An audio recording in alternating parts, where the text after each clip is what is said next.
Did I tell you guys? Yeah? You didn't say 3, 2, 1. All right. Hello, one and all. And welcome back to another thrilling episode of Mice and Murder. I am Sully. I am your humble dungeon master for this adventure. And with me, as always, are our Sylvan Sleuths. Say hi, Sylvan Sleuths. Hi, Sylvan Sleuth. What up? So Hey. proud of this. You gotta do the bit. You gotta do the bit. Sorry for that little bit of a technical bump we had there, but we're back in it and we're ready to go. If you're new here, welcome. If you're not, welcome back. Either way, hit that subscribe button and get in the chat. Boys and girls, last we left off, our animal investigators were rushing into the drawing room of the first floor entrance wing of Loam Hall to discover that Squire Badger Brockhollow had indeed been murdered after a contentious beginning to the Squire's 60th birthday with confrontations between the American detective Jack West and Squire Badger concerning his want to move his businesses to America that may or may not be legal, and indeed a shouting, rage-filled confrontation following in the billiards room of the leisure wing. And after all of this had been said and done, dinner had commenced, and a letter had been given to Inspector William Duncan of Scotland Yard indicating that Squire Badger was going to get rid of 50% share of his own business to one of his chief competitors. We also saw a continuation of Edgar's relationship with the wonderful Mrs. Mosley, the beast who indeed had been in Loam Hall the longest of any other creature, and a mysterious quest from Mr. Ambrose Harding to meet on the second floor landing after dinner. Those plans, however, have been, shall we say, a bit disrupted. We also saw Alex with one lady Lucretia, where they had witnessed Lucretia's power as a powerful spiritual medium. Also, where Alex discovered a number of key details about a portrait hanging behind the table of the crystal ball. A portrait of an ancient badger lord of Loam Hall. We have rushed into the drawing room to see Mrs. Mosley after a crash, a bang, and a scream, rushing into the study, rushing out of the study, her hands covered in blood, over the prostrate body of Squire William Thornwall Brockhollow, with a bloody wound in his chest as she cries out.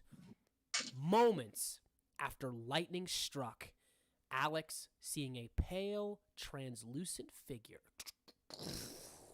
of the presumed dead Fletcher Cottonbottom.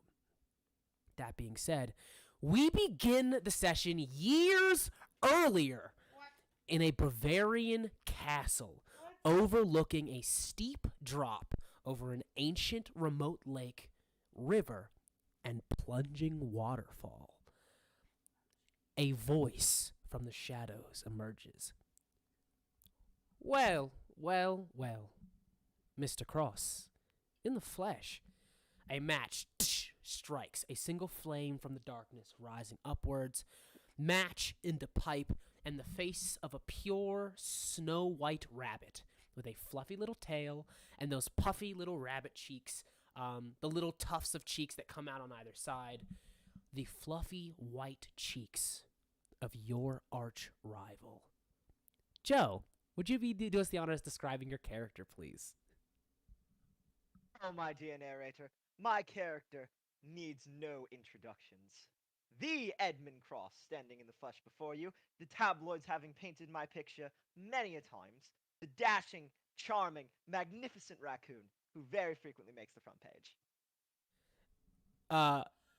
Edmund, this is a memory of yours. This is years ago. The final confrontation with Cottonbottom at the castle. You see, he goes, Detective, I take it that you have enjoyed your time here in the manse. It came into the possession of the Cottonbottom family sometime within the last quarter of a century. Before that, it belonged to some local Bavarian nobles down on their luck. They were willing to sell it for a song. You see, he sort of lowers his pipe After he like takes out one last smoke from it, and he says, "My man tells me that the local guard are on their way from the constabulary. Apparently, my plans to move the munitions out of the castle weren't quite in time. Seems some interfering detective may have alerted the local authorities as the castle's transformation into a bit of a munitions depot." I wonder who that dear detective may have been. How handsome and charming he must be. He goes, "Indeed, I wouldn't imagine that you, the ever-famed Detective Cross, were in Bavaria for the pastries." It ends here. Tonight. My, detective. I think you are under the impressions that the snare is closing around me, but I'm afraid this time the raccoon doesn't catch the rabbit. And in a quick flash, a switch, his paw comes out, crink, and a manacle closes around your wrist, and a manacle chained to his.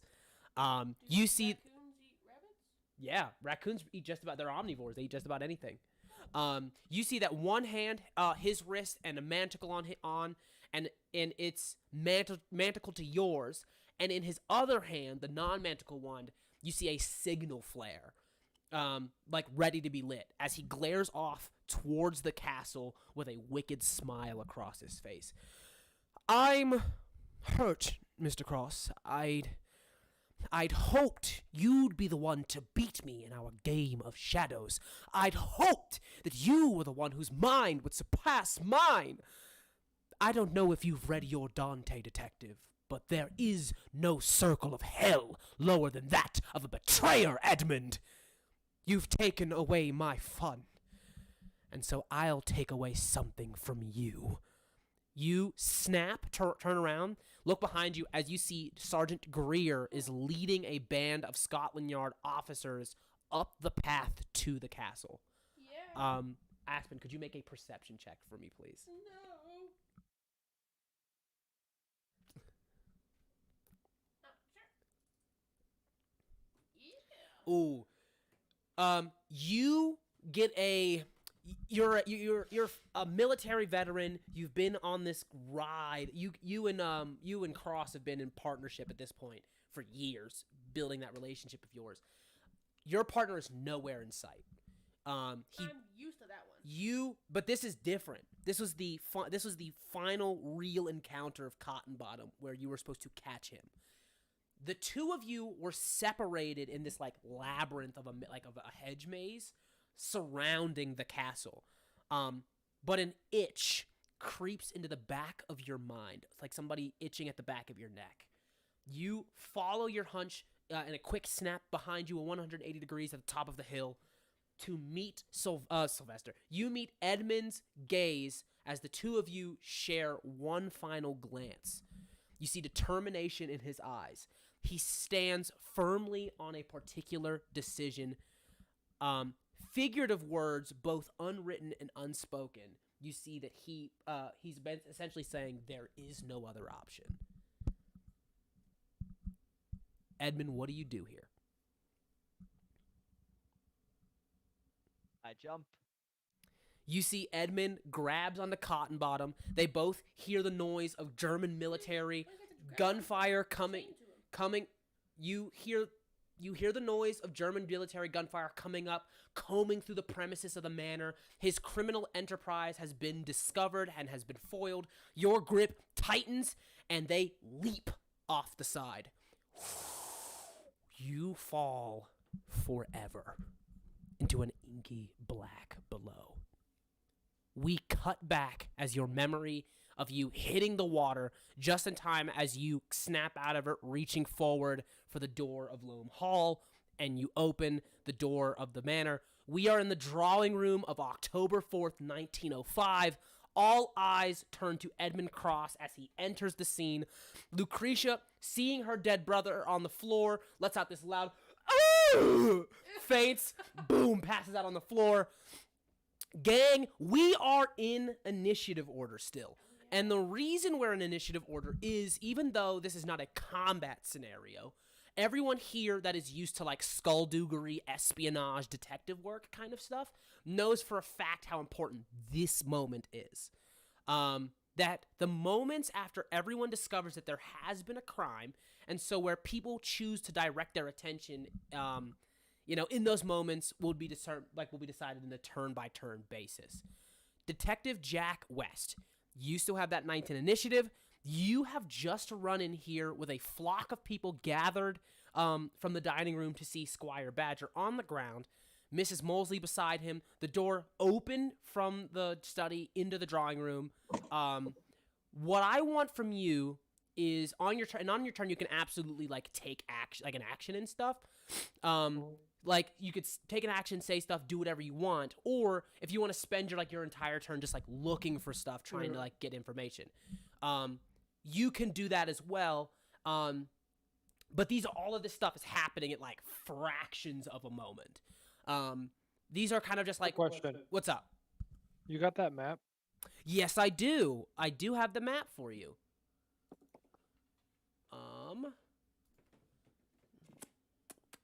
Something to follow while you're...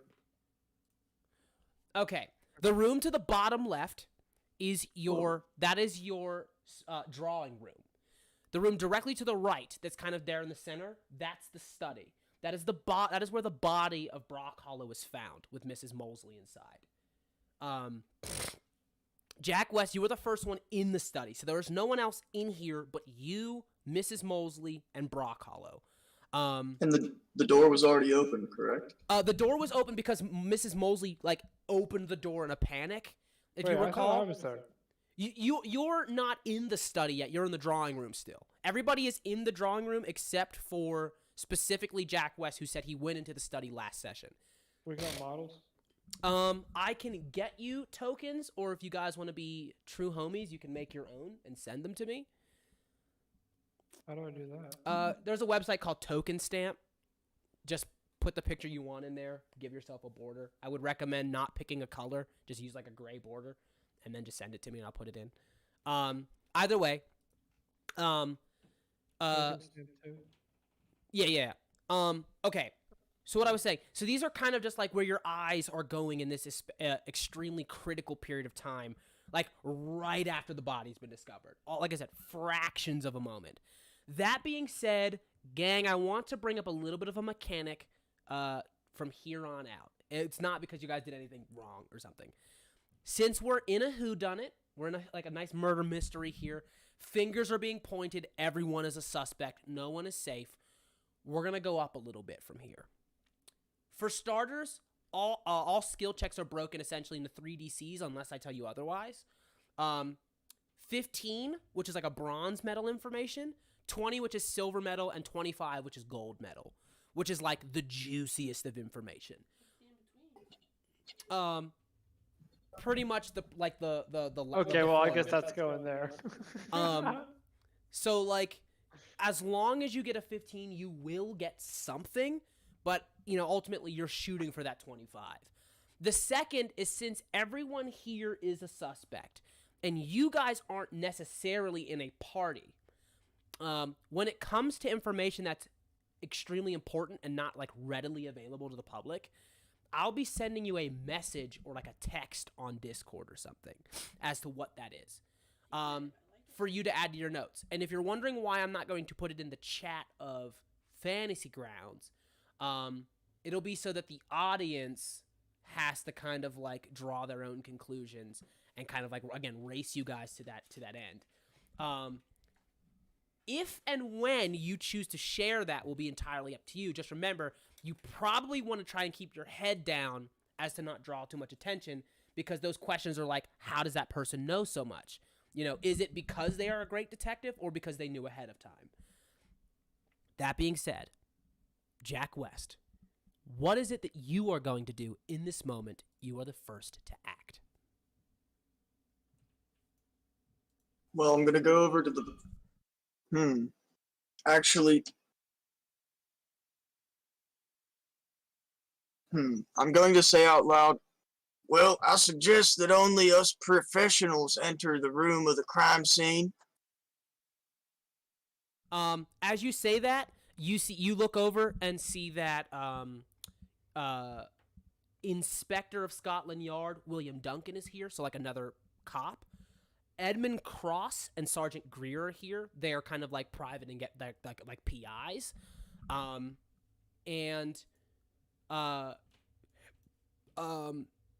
You say that, but do you want to do anything? Remember, these are all fractions of a moment, so even speaking is like, I know this is going to sound strange, but like even speaking is like consuming your turn. Okay, well, I'll say that as I'm walking over to the body. All right. And I would like to, would it be investigation or perception to look at the wounds in his chest? That would be medicine, my friend. Medicine. Ho ho. Starting off strong. Let's go ahead and change scenes so that our audience is in.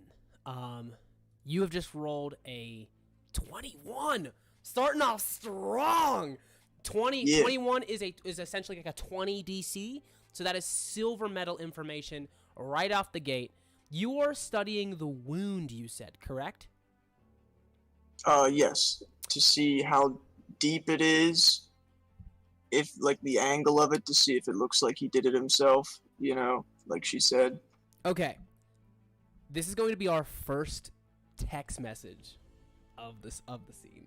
I did not expect you to hit that high on this medicine check. So, I will say this, without having to, like, so even though as far as readily available information goes, you're the only one in the study. So I can tell you this out loud, no big deal. Because if anybody else who would come in would see this. You are seeing an enormous open wound in Squire Badger's chest, and it's messy. Like I said, that's pretty obvious. Anybody who would walk in would see. What I will send you is this. Also, you know, no surprise, it's a murder mystery. You guys are going to be using, like, skill checks that you may or may not be used to using in, like, traditional D&D like games, such as, you know, medicine. Like, oh, I didn't copy it. RIP. Okay. Oh, we're just putting them in the Discord. So I am sending you a message on Discord right now. I meant the token. What's up? I was talking about the token. Oh yeah. If you want to send me your, if you guys like want to see it on the board, just send me a token and I'll put it on there for you. We're throwing them all. You are so quiet. We're throwing them into the server channel for you. Okay, you're still really quiet. I don't know what's going on, but you're a big quiet. Let me check my voice and video settings for you real quick. Rad. You guys really all chose the most meme animal pictures I've ever seen. Like, Is this any better? No, why are you so quiet? I don't know. I made sure it's using my headset microphone. There's no reason. I've literally maxed out my input volume. According to Discord, I don't know why it's still so quiet, but You sound alright to me, but I mean, there you're a is little volume down, but there. Like, I can hear you. You're just quiet. I'll have to probably, give your computer a couple extra jolts, stick a fork in the same outlet. enunciate a Yes, little bit. of course. All right. So let me go ahead and do this.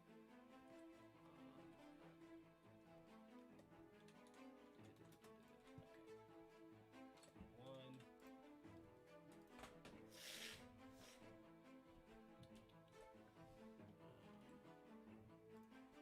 I will 100% take the my bad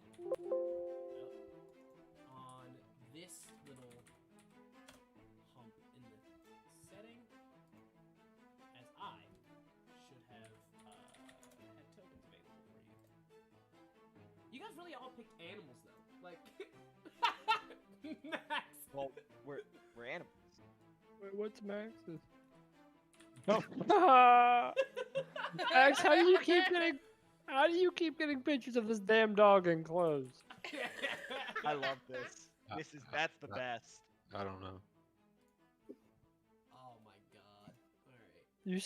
Someone told me to keep it black and white. Oh wait, I don't need you guys to send me tokens at all. You all got scammed. Scammed. I Wow. might have possibly found my issue.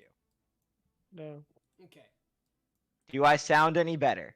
Yes. Much better. Yes. I have no idea why, but my microphone volume in my Windows settings was at 5%. Nice. I have no idea how that happened. So let me know if I'm too loud now and I'll turn it down a No, little you bit. sound But I just great. turned it up to 50. You sound amazing. Perfect. Damn. Basic bitch settings. Mad as hell.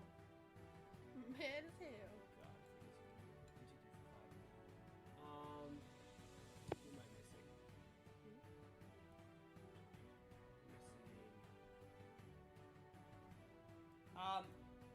Cross, can you roll initiative for me, please? My dear narrator.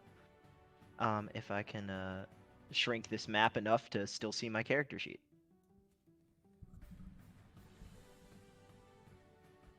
Perfect. Damn. I'm fast as fuck, boy. All right, so you will have to act the next round since you've just arrived. Jack, that's the information you have regarding the wound. I read it. Okay. Moving next is Inspector Duncan. We're gonna move on. What is it you'd like to do in this situation?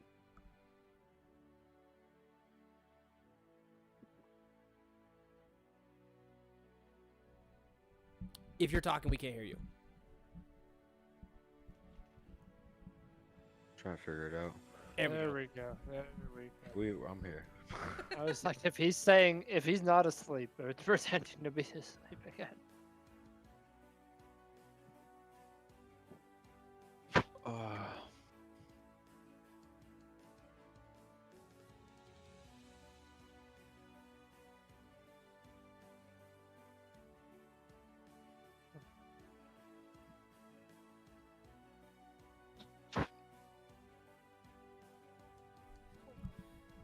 We're waiting on you, Duncan. You gotta make a move.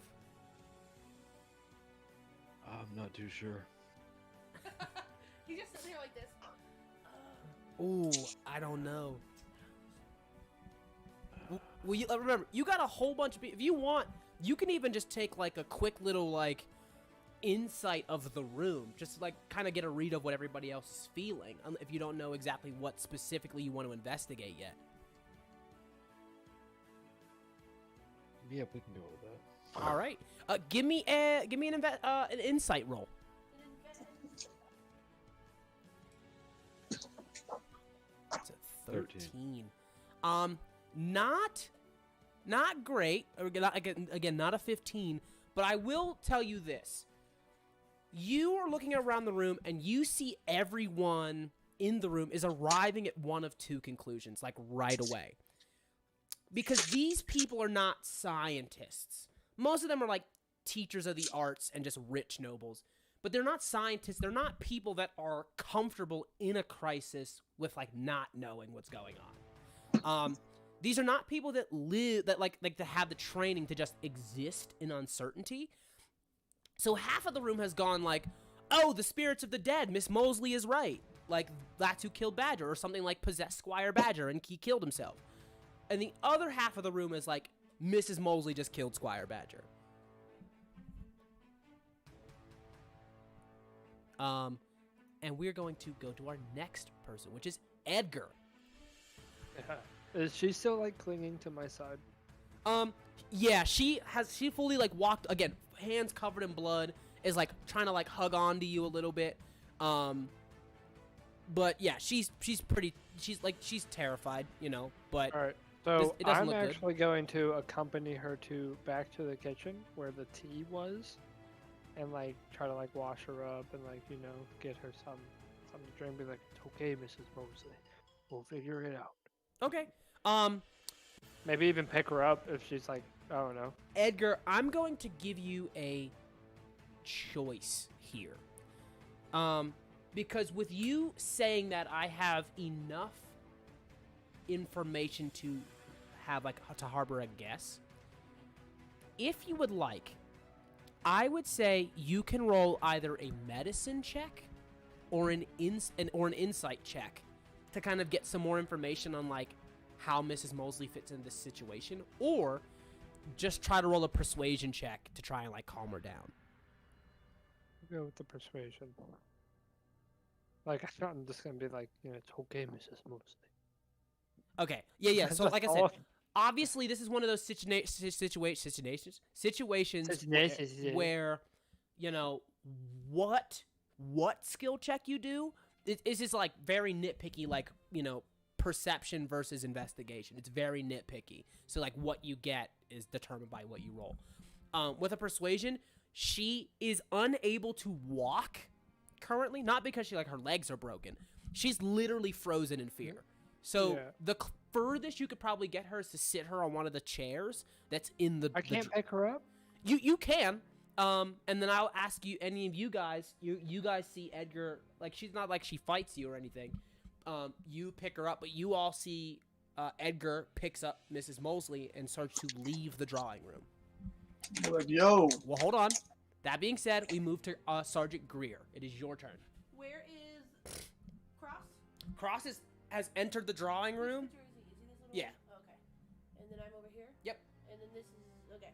So I'm going to, still drink in hand, wobble over to Cross. Can you give me a Constitution saving throw? Yes, I can.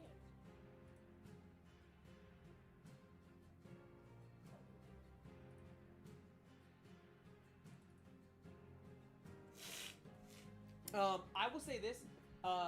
You are definitely intoxicated, but there's a moment where you see Cross who just fully enters, like, the fuck have you been all night? Where you snap out of it, and what comes over you is not like, you're not, you're still drunk, but you're suddenly, like, so incredibly sober in, like, the snap of a finger, because it is just, like, a mixture of, like rage in the sense that, like, how dare you make me a suspect in this murder mystery, and also, like, while you're off looking for some ghost lady, and also, how dare you send me here by myself? Like, Yeah. Greer just walks up. Instead of wobbling, very wholeheartedly, just very confident. I can assume I'm significantly taller than him. yes. Cool. Stare down at him. Takes a sip. Slaps him right across the face. Hard kangaroo smack. Pow! Smack you across the face, Edmund. As you, like, just get in, like, ooh, I smell, like, I smell, like, I smell drama as you walk in. And then, yeah, you see your good old partner, Sergeant Greer, who just walks over, slams the last bit of, like, Chardonnay, and then just slaps the shit out of you. We're gonna move on. Or do you want to say anything? I will say nothing. I will turn. This is the study? Yes. The door is. I will turn I and will I ask will you then go towards the body as well. before I say that. Jack, did you close the door when you entered? What? That's sus. It's Probably. not. It's okay. So the door is closed, So but I it's open not. it. But it's not locked. Okay. The door opens and you start to head in. You did, however, use your turn to hit Cross, What? so you won't be able to make any investigations. Oh, we're, that's fine. we're going to move on to. We're going to move on to Godfrey.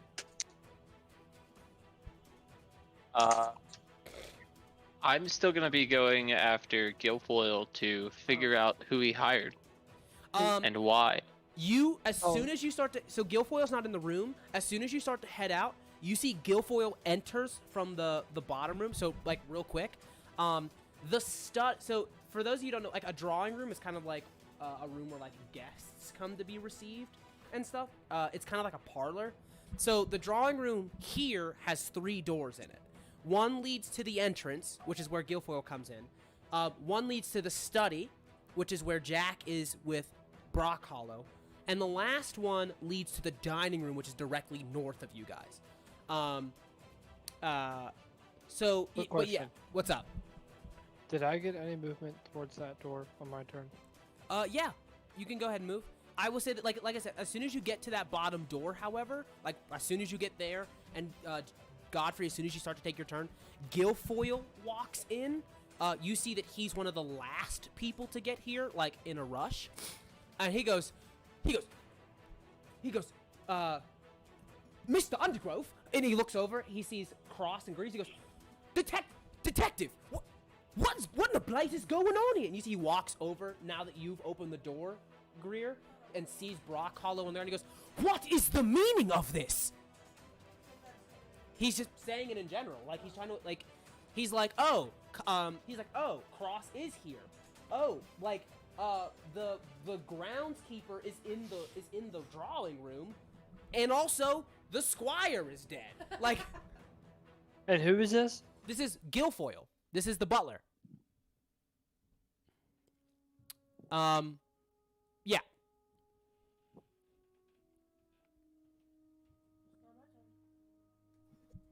It is currently Godfrey's turn still. Yeah, I'm walking towards him. Okay, you walk towards him. He's like in the door of the study at this point, though. Right down where I'm at? No. You're going towards the door of the entrance. The study is like directly in front of where Cross is. Where's the kitchen? The kitchen is.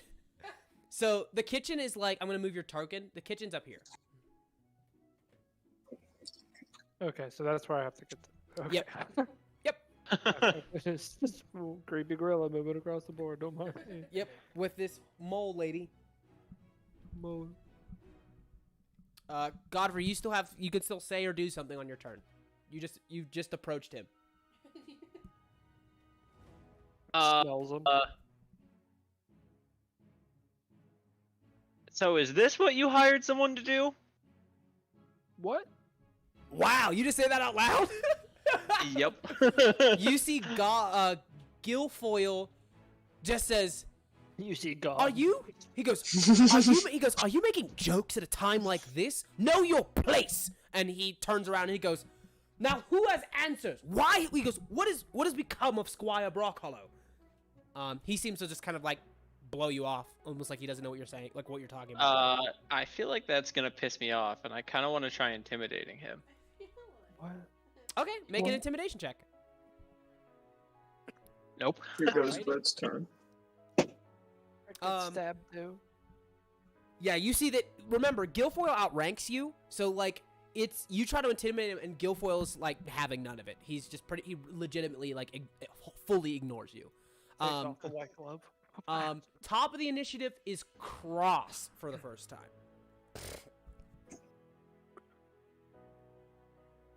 I think the first thing I'm gonna do is just put my hand to my face. Ow! Fuck! You I just- probably deserve that grip, but Jesus!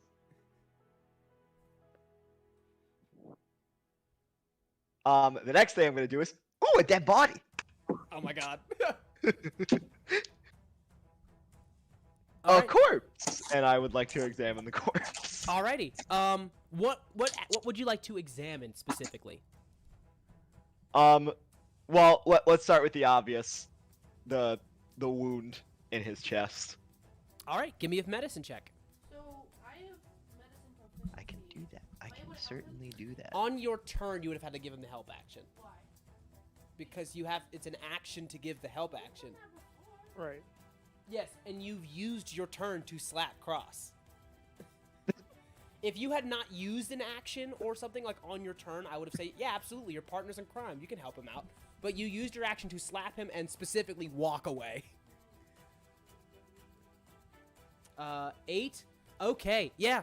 You walk over to it. You see that Jack is kind of in the way. You see that he's kind of already started. So the only thing you can really tell is that Squire Brockhollow's entire like tunic is soaked in blood.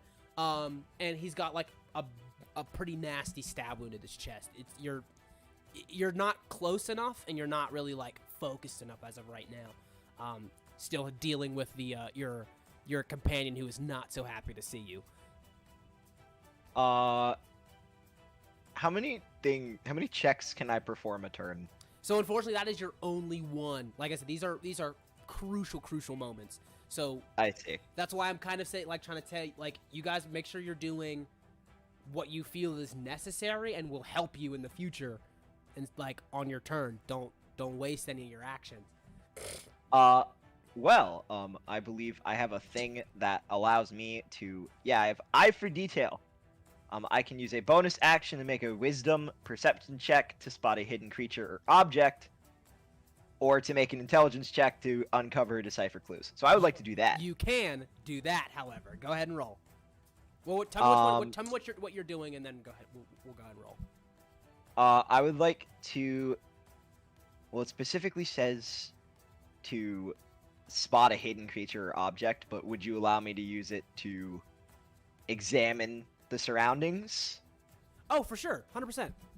Yeah, I want to see like if there's anything on the floor out of the ordinary, like maybe scratch marks from somebody turning, or blood that does not match the pattern of this man's wound. Okay, so you want to investigate? Well, roll a Are you rolling a perception check or an investigation check? It says decipher. It says decipher clues and uncover and decipher clues. I'll say those are synonymous. You just have to tell me if you're making a perception check or an investigation check. I will be making an investigation check. Okay, so go ahead and roll, and you're investigating the. Jesus Christ! Oh We're off to a great start, baby. Let's fucking go. Oh my God! 27? Holy shit! He shows up fucking late and knows everything. Such a cross move. Oh my God! Because, yep, figured it out already. Exactly what I'm fucking doing. Oh, I'm. Well, there I'm goes the fucked. campaign. I'm so fucked. Oh no. Oh man. Okay. Yeah. So. Okay. I'm gonna send you a huge clue, but at first I'm going to tell you literally everything in this room. Okay, perfect. Oh fuck, dude. Okay. Insane. Let's go nat 20s. Break open this God. campaign. Okay. For starters, when you walked in here, as you walked in, Edgar and Mrs. Mosley were walking out. Mrs. Mosley's hands are covered in blood. You immediately know Mrs. Mosley could not have done this. You see her face. She is visibly shaken and visibly shaking. You know that first and foremost, she wouldn't have done it because it's a matter of character. You can see she's horrified by what happened in front of her eyes. You know a murderer at this point. Like, you know a murderer at this point. You've been solving cases with Greer for how long? You've seen murderers at this point. And despite the fact that she's the only person in the room with Squire Badger, what you're seeing as your second thing was what everybody else is seeing. And that is that ghosts did this. What she said, ghosts did it. And I don't believe, and this is just me going out on a limb, I don't think that Miss Detective Cross is a very superstitious man or superstitious raccoon. Yeah, so it's either that or Mrs. Mosley's killed Squire Badger. Wow, holy shit. Okay, and so you know that both of these things are not true. Okay? You're taking a look around the room. You notice. You don't notice the specifics of the wound, necessarily what the wound looks like. You do catch something else, and that is that the orientation of the blade. The handle of the knife in Squire Badger's hand the grip is facing inward, like laterally. It's facing inward. Like if you were going to stab yourself with a plunging weapon, you would hold it so that your fingers fit in the well, but your fist would be facing like towards the inside of your body, not the outside. Does that make sense? Mm-hmm. Yes. If you were to be stabbed by somebody, the wells would be facing up or down. Does that make sense? Yes. Right, but then the wells would be up. Yes. That would be like this. Your knuckles detect or where the wells are. If you're stabbing somebody, what you're talking about, somebody would have to stab you like this, and not like, yeah. I don't mean to interject, but if you're stabbing somebody, you're gonna go sideways either way because there's ribs there. Well, that would be probably not be a stab then. That'd probably be more of a slash. This is a stab. No, I mean like the orientation of the knife. If you try to stab him with the handle up and down, it's gonna hit the ribs. You're not gonna be able to stab anything. Yeah, but this is clearly a suicide. Like, for the lack of a better term, until you come across a better, conclusion. And it is a suicide. As a suicide, the handle is lateral. So he did stab himself. The wound is not, or so it appears. It is not consistent with that of somebody who would have stabbed someone else. And you notice a note, a piece of paper, on the table, on Squire Badger's desk. So he's behind the desk. You notice a note on the desk, in Squire Badger's handwriting, in his own handwriting, that reads the words, "Edmund Cross, I am afraid."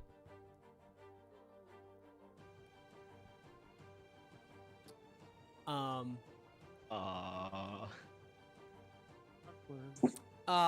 will also say this.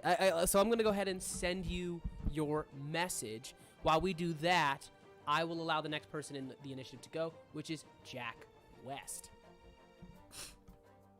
I'm just gonna drag the map back up. Give me 1 second.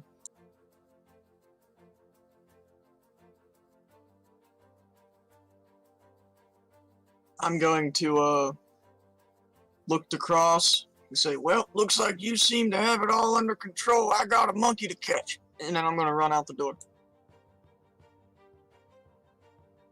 All right, you go ahead and run out the door. Give me 1 second. You guys are welcome to discuss anything you'd like at this point, while I finish sending that little juicy secret to Joe. Oh boy, juicy secrets. Chef's kiss. You're definitely doing better with the whole investigating thing than I was anyway, so. Look, man, that's powerful. I got a suspect to chase. Look, I am not the Who are you chasing? hunt people down type.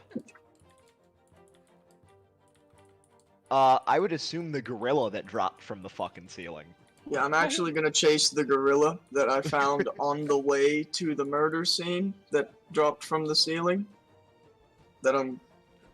Yeah. I'm not even like chasing because of Mrs. Mosley. It's more you. Okay. Okay.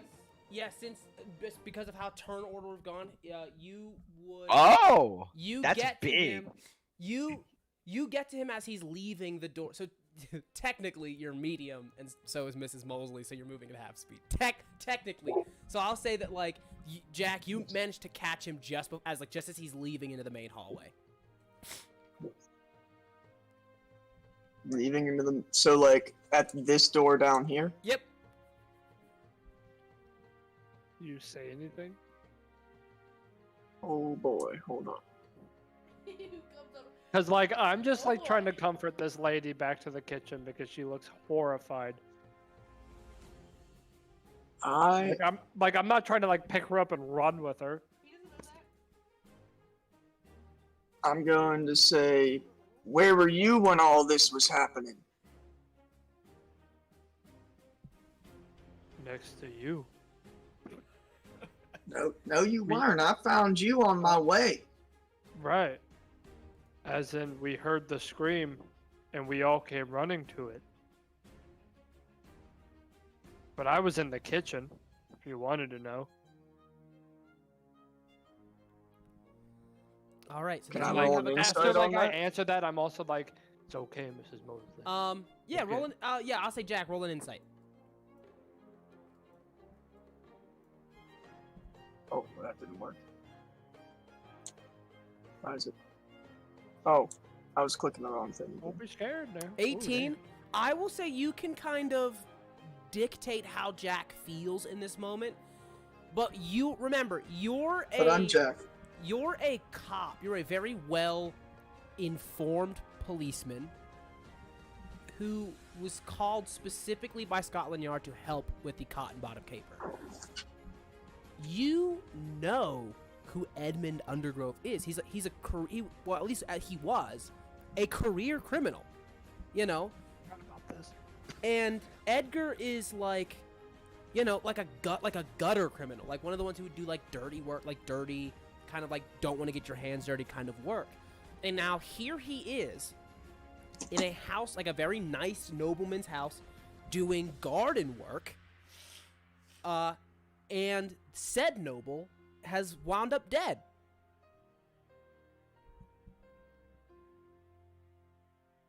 And scene. Yes, as we move on to the next person, I forgot to tell you, Joe, you also see that items are scattered away from the desk. Like a ton of items. Your immediate thought would be that like there was a concussive blast of some kind, because you're immediately like clock the scattering of items is like in a circular kind of pattern, I guess. Like you notice that none of the things on the shelves scattered into the room. It was like if there was like thunder or an earthquake or something like that, there would be like general shaking. Instead, the only movement you see of objects is this, where like on the desk, scattering away from the desk, further out into the room. However, it is not like uniform across objects. There is like a stone bust here on the desk of like Roman Emperor Barcus Aurelius that hasn't moved. Yeah. So like on the desk, like yeah, you immediately notice that like the stone is not moving of any kind. You also notice on the desk there's like a slight layer of like dust on it, like sort of like a slight tinge of maybe like a charcoal or something. Usually because like the door of the study is left open when there's like not company, so ash from the fireplace and stuff comes in there. Yeah, but you see that there's a bunch of like benches and you know pens and stuff, like lamps. Any kind of like sconces and whatnot. All of that stuff is kind of thrown around. But yeah, you see like that there's like a stone bust on there, a bunch of the paper. Like the paper's not literally thrown around, but like kind of like was probably in the way and got moved around. The desk. Oh, and the desk is bolted to the floor. What? So what did Cody get from his insight? Everything I already knew. Everything you already knew. Moving on, we have Inspector Duncan. Is there any way I can check the room for like a hidden passageway? Sure. Yeah, go. If you want to make a perception check or an investigation check, you absolutely can. I will give you this warning, however. If you find a hidden passage in this room, specifically like the study, that's good. That's great. And all good. But you may not have a great alibi for when people inevitably notice that you figured out where it is. Does that make sense? Yeah. It's like, in the room where the dude is murdered, why do you know about the secret room? But I will raise you this. Is a door only ever in one room?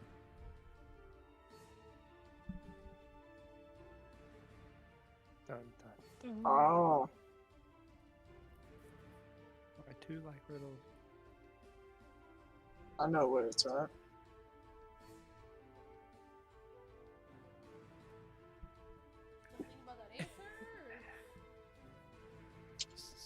That's I all can I'm see it on the gonna map. say. You can obviously go ahead and look for it if you still want to. Yeah, I'm just letting you know what consequences. the consequences. So what is it you want to do? Oh, You still want to look? I rolled. Yeah. Okay. That is a 20. I will go ahead and I will go ahead and 21. tell you what you do. You do not find a hidden door, but I will tell you what you do find.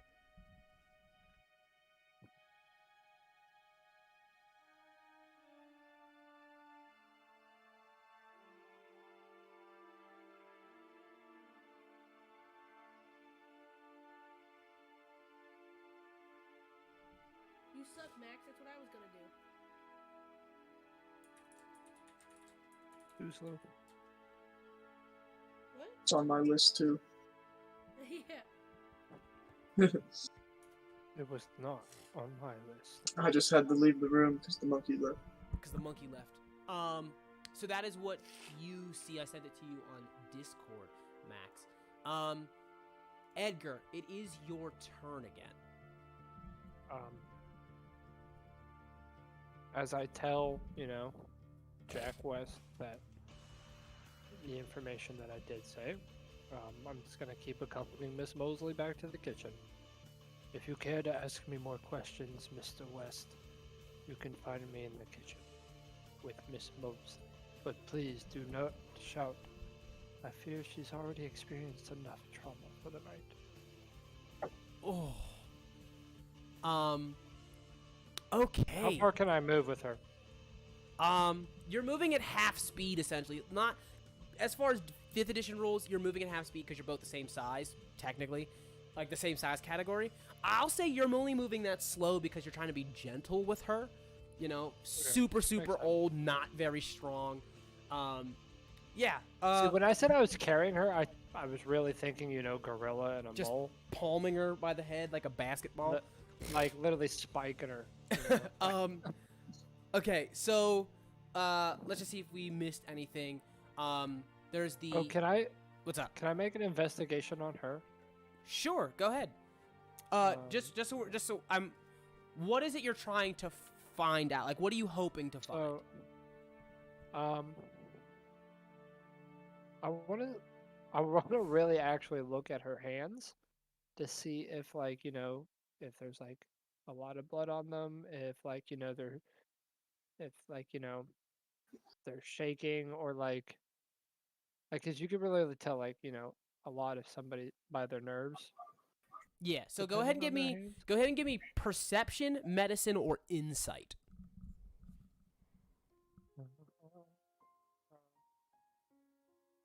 You really picked all these fucking ones out. All right.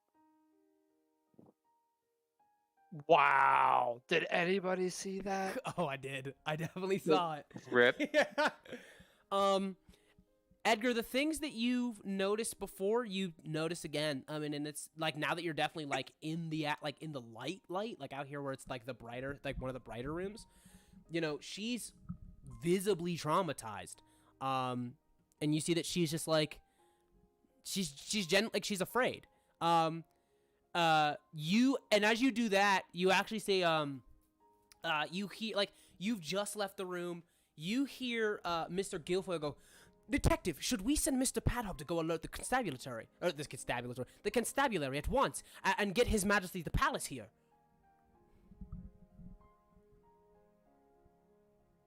Is that to me? Any of my detectives can answer that. But you see that it's... Queen of England? Yeah. Fuck yeah! Get that bitch over here! Party! The Queen's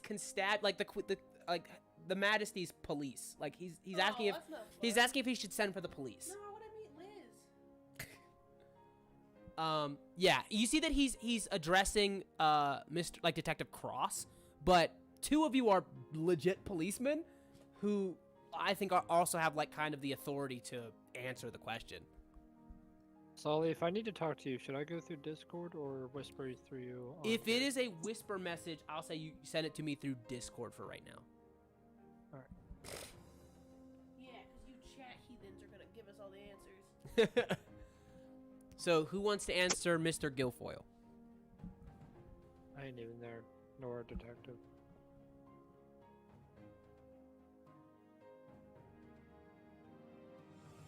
Not everybody's Really? Can I do it? Yeah. Can I do it? I mean, I'm not with. this is not my affiliation. It's not my crime scene. I just work for I assist with I assist Scotland Yard. That is all. You would knowingly let Scotland Yard take the credit for a seemingly unsolvable murder mystery done by Oh, you think Scotland Yard's gonna get the credit for this? Tiny. I have how many witnesses in this room that see me here? I don't know. You're the one. I mean, Mr. Guilfoyle just asked you a question, and then you let the American take the initiative. That's all I'm saying. Not the American. I am in detective mode. I am observing the scene. I am gathering clues. I don't even hear this man speak to me. Heard. Yeah. So what do you say, Jack? Well, Mr. Guilfoyle, I'm gonna pretend that wasn't an insult.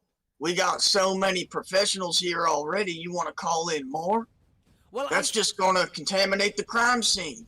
Yes, I understand, but perhaps it would be best if, I understand that there are 2 of you here, but perhaps more, or and I hate to be the Perhaps bearer, you did it. but Oh, while fingers I pointed. while Pointing the finger. I'm actually pointing a finger at him while I'm saying finger pointed.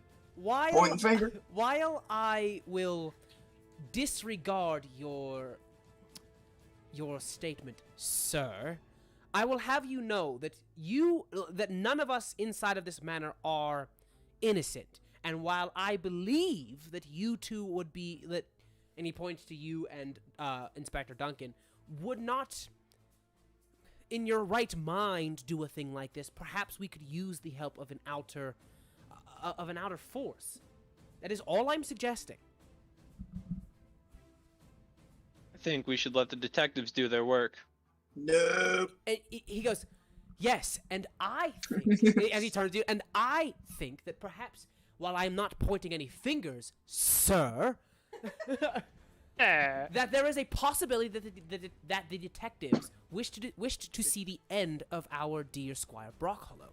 And while I do not wish to entertain this idea, we must nonetheless. So you Sir, are pointing fingers. I would like at them. to implore. So, did you do it?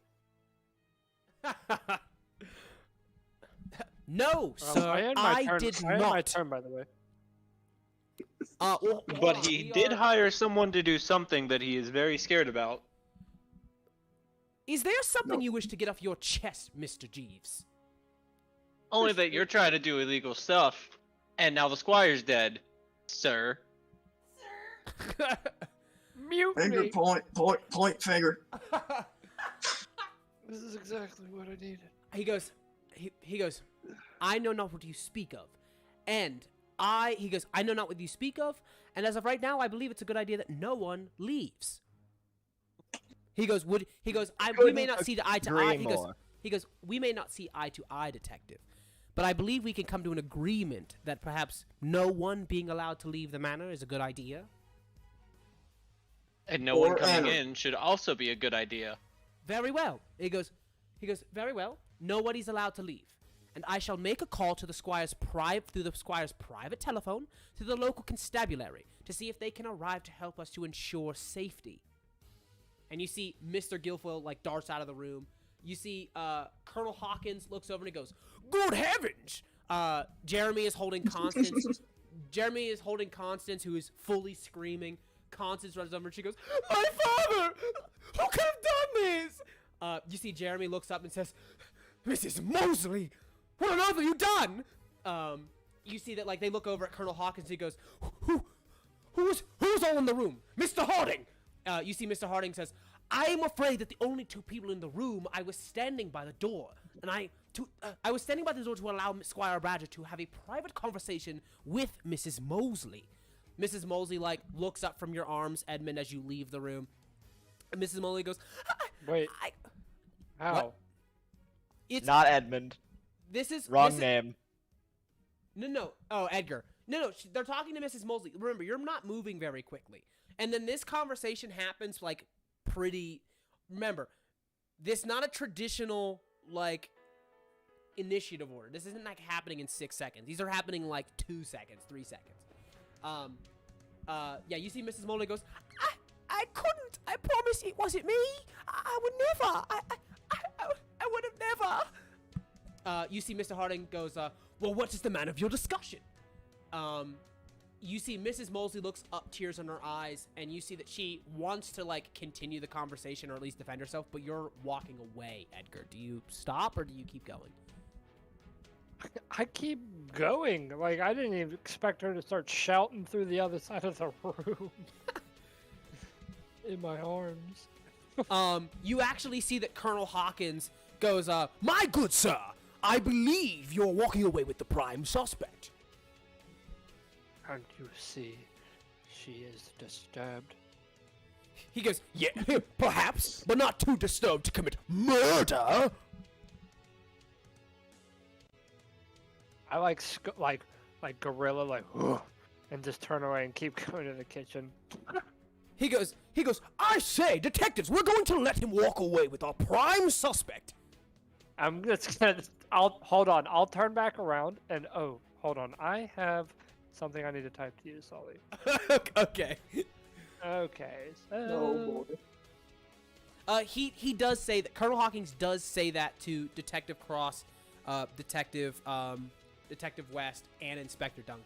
He does generally say like, I'm on Dear it. sir, All right. while they may be our prime suspect, they are also our one witness to this crime.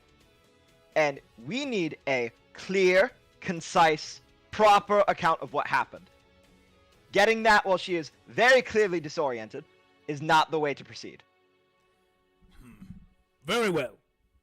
And I only give you the freedom as you are a renowned detective, and you thrive in situations like this. Perhaps you and I, in the presence of our groundskeeper, should push Mrs. Mosley further when she's had her cup of tea. I could not agree more. Now, the crime scene must take precedent. He says, very well. Edgar, as you gruff and like this argument starts to like reach ahead, ooh, 1 second. Before you do that, let me do this. Before you do that, you see Mrs. Mosley, giant tears in her eyes, like trying to like defend herself as she's being attacked, kind of like bursts out. She goes, "His lordship said he told me he was gonna let me go from the start, and that he promised me a small sum of money." The room goes silent as gas from like everybody gasps in the room fully sucks the air out. And you see Colonel Hawkins, who was like willing to let it go as a result of you, Cross, turns around and he goes, "Oh, I see. So you expect us to believe that the last woman in the room was promised a so large sum of money before a poltergeist shattered the room to bits, and he stabbed himself to death with a penknife?" You see that everyone gasps. She looks around, like realizing that the walls are closing in on her. Colonel Hawkins starts to move on her. He starts to move on her. You see that one of the guests, Lady Calliope, puts a hand on his chest as he's like starting to like fuel up. Puts a hand on his chest. Edgar, you fully leave to the kitchen with Mrs. Mosley, who's got tears in her eyes. At this moment,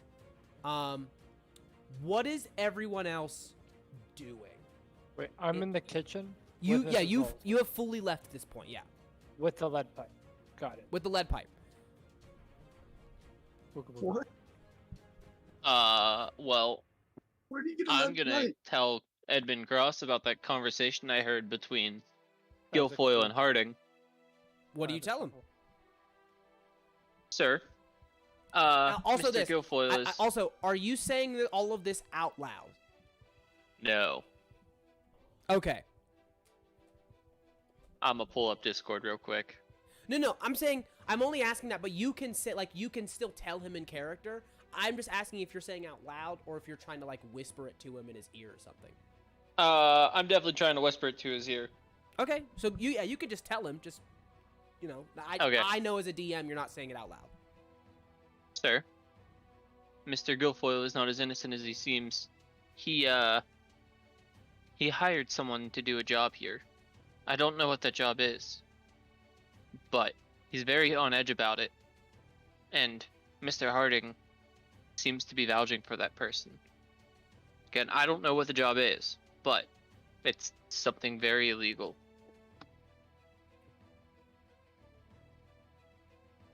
I shall take this information and exercise it later. I would then bow to him and go to the kitchen with Edgar. What? You see that Mr. Harding kind of like approaches you officials, Sergeant Greer, Detective Cross, Detective West, Inspector Duncan, and he says, "Perhaps it is a good idea that we figure out where everyone was at the time of the murder."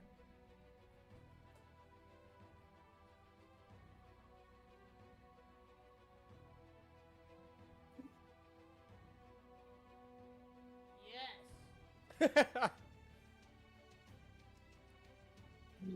He goes, if it helps, I know it's a trying time, but I will say this. I was standing at the door. It could have been no one else but, he goes, it could have been no one else other than Mrs. Mosley. Colonel Hawkins goes, yes, well, I was by the fireplace discussing the goings-ons of the day with Professor Shellcrest, and they can tell you as much. You see Lady Tabitha and Lady Calliope are like, and the both of us were sitting at the sofa. We can attest to the professor and the colonel that we were both in the corner discussing matters. Where was everyone else?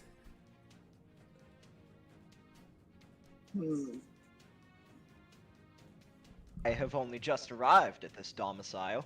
I was investigating tales of a ghost widower who is reappearing before her late surviving husband. This is what you do with your time when you're not here. This is what you left me for. A paying client is a paying client, Greer. You don't give a fuck about pay. You just want the dignity. What did that get you, huh? Did she suck you off a little bit?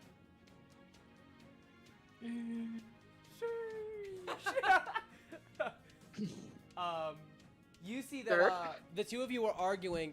You see that Mr. Harding goes, and he goes, actually, now that you say it, he goes, now that you say it, Sergeant Greer, it is a bit strange that the esteemed Detective Cross would show up the moment after a murder, not measly a few hours or before, but the moment the murder arrives. So does the famous detective. Yeah. Ironic, isn't it? Greer, you are clearly too inebriated for your own good. At least I showed up. You know, parties are not my forte. Does anybody want to make any insight checks here? Yep. I would like to make an insight check on the man who is attempting to throw me under the bus. That would be Mr. Harding. Mr. Harding. Yes. Yeah, I would Mr. love to make Harding. an Mr. insight. Harding is the valet. He's like this big turtle guy, like full suit on, but like has this giant shell on his back. All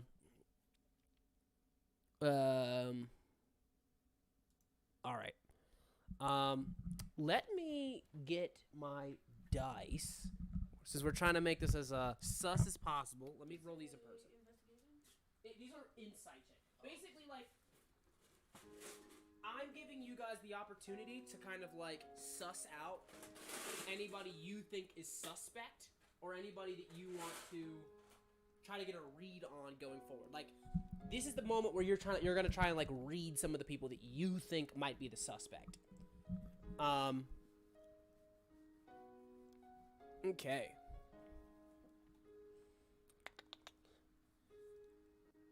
Which one's the colonel? Colonel Hawkins? Hawkins. Colonel Hawkins is an old war buddy of Brock Hollow. Like, they served together, so you see that he's here like in his military, like his like retired like military formal and stuff. Big ass hawk, obviously. Gotcha. You looked at Harding, you said? Yeah, that's the first person I'd like to look at. Okay.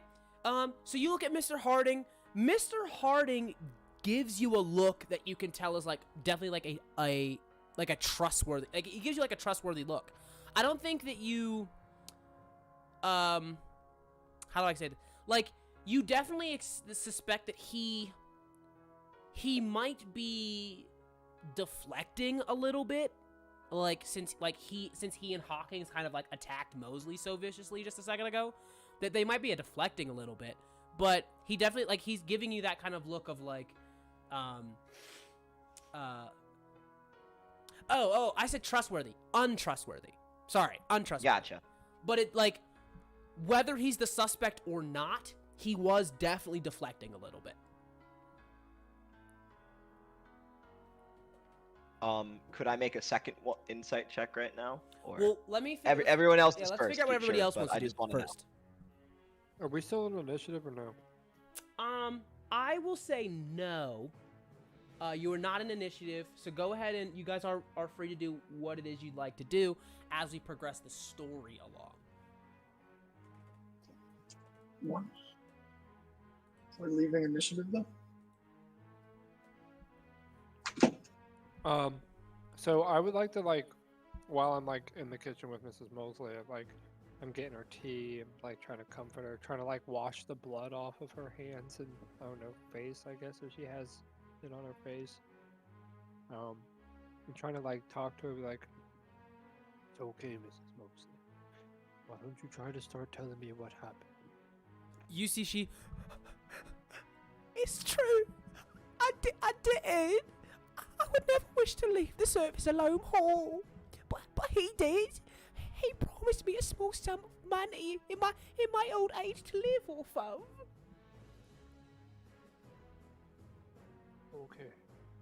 What was there any reasoning to this sum of money? You see, she's saying because she's so old, Brock Hollow was trying to pay her, like, he wanted to fire her, but he wanted to pay her a large sum of money so that she'd have enough money to live off of, like, without working. Oh. Is there any reason why you don't think that he would want you here, Mrs. Mosley? When did you get here? As soon as I talked to the He came Edmund, to I the walked secret door, over he here. done it. You fucking sprinted. So wait, what was your question? Speed, not sprinted. You at half speed. Right, what was your question? Is there any reason why he would not want you here? You just I'm getting older, and my eyes aren't as good. I'm not as fast or as strong as I once was in my younger years. And you see that, Wait, Mole's already blind. yeah, now she's real blind because she's old too. Like, you see that, like, you know, I'll say both of you give me an insight check real quick. This is a DC 10.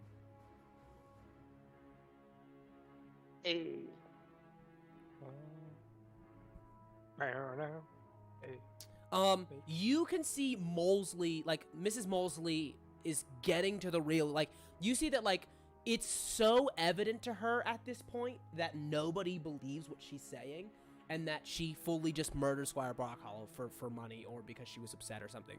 She, like, those walls have closed in on her, and you see that her, like, she's in there crying, her hands shaking, she's literally spilling tea, like out of the cup, and you see that she goes, "Mr. Undergrove, what have I done? I did it. I did it." You think she did do it? Can I do a persuasion? Remember, remember what her testimony was. Yeah. Do you remember what it was? But whenever, like, everybody burst in, like, what she No. saw? What her recollection of how Squire Badger died. No, I think he's saying. Yeah, like you're he saying started- She did it, not did. Yeah, she's saying. Your accent. Oh, I'm sorry. She said, "Mr. Undergrove, what have I done? I didn't. Okay, I thought she said I did it. I did. I was like, are you admitting now? I'm like, Wait, are you? Oh, we win. We're done. Yeah, this whole time I thought she was just repeatedly telling him. Yeah. So I didn't. remember what? So she's starting to think that, not that she did it, but if she was the only one in the room, And I'll tell you this, Edgar, since you rolled a 19, which is above a 15, so that's that bronze medal. She is starting to think that she did it. She swears that she didn't. Remember what her recollection of the murder was.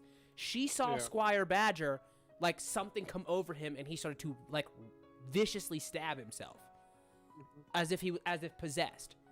But she swears she didn't do it. You're starting to see that all of the pressure that is coming down on her, she's starting to think that she did.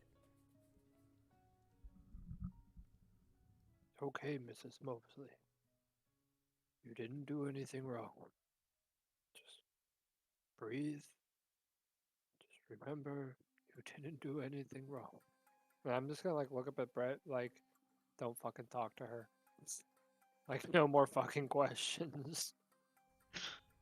You see, the two of you are in the kitchen. You see Mr. Guilfoyle comes into the kitchen, very, like, not sweating, but very much just like, oh shit, like, the Squire died under my watch, kind of. And he goes, all right, so, just because I need to ask, are either of you responsible for the death of Brock Hollow? What? I still think you are. How are you? What did you say? I still think you are. Right, what did Brett, you you're say, in the Sam? kitchen. Huh? I said what? Oh. I said what? Because Brett's responding to something from the other room now, in the kitchen. Yeah, Jeeves at this point has entered the kitchen. You see that Mr. Guilfoyle is legitimately waiting an answer. Remember, he was the one who went to call the police just now. Is he asking me? He's asking the both of you. He's essentially asking the whole kitchen staff, because, like, most of the kitchen staff is Oh, there. I thought this was happening in the other room. My bad. Sorry. No, Re-ask he's the walked into question? the kitchen, like, in the servant's quarter, and it's just like, okay, like, just because I have to act, like, because I need to know, like, if you're guilty, come forward now. Are any of you responsible for the death of Mr. Badger? No. Like, with the straightest, like, upset, like, annoyed gorilla look. No. I don't know what an annoyed gorilla looks like. I'm not gonna lie to you. Like, like that blank face a gorilla looks at something. Like, I could easily rip you apart, but I just don't feel like it. He goes, go. He goes, right. I shouldn't think you would, Mr. Undergrove. And he sort of he sort of glares at you, Greaves, and he goes, the fuck does that mean? What? It means I heard your conversation with Mr. Harding, sir. If it puts you to ease, Mr. Jeeves, the conversation with Mr. Harding was regarding Mr. Undergrove. Now, if you would do me a favor and put that nose of yours to work in the other direction, that would be fantastic. I'm just gonna give him the look of, you know damn well I didn't kill the people that took me in. What? I'm gonna tell him that. You see, he know goes, damn well I you didn't see- kill the Undergrove, people like, that took in me character's like, whoa. You see, he goes, yes, perhaps. Or perhaps, Mhm. he goes, or perhaps your cage got a little too small for your growing. And he says, and I'll leave it at that. Ooh, and you see that he walks out, flustered. I want to follow him. Okay. Whenever he gets up from Mrs. Mosley, can I cast sleep and sing her a lullaby to go to sleep? To calm her Aw. down? I'll say, Put her down. put her down. Yeah, I'll Never say you wakes can. up. She's kind of like tucks in, like she's old. She's older, and she's just like doesn't have as much energy. You see that she kind of like curls up in this like little. It's not a couch, but it's like a little seat in the kitchen. It's like a padded seat. It's not really a couch. As she kind of like curls over to the side, shaking and literally like goes to sleep. Like it's there is a little bit of ease with you Brett. helping her go to sleep and stuff. But for the role play's sake, can you sing us a lullaby? She went from being mortified to asleep. Go to sleep. Go to sleep. Nope. It has to come from Brett. I want to hear it. Dear Mrs. Mosley, it's time to sleep now. Close your eyes and take a rest. Hey, suck on that. Suck on that, I'm Sam. weak.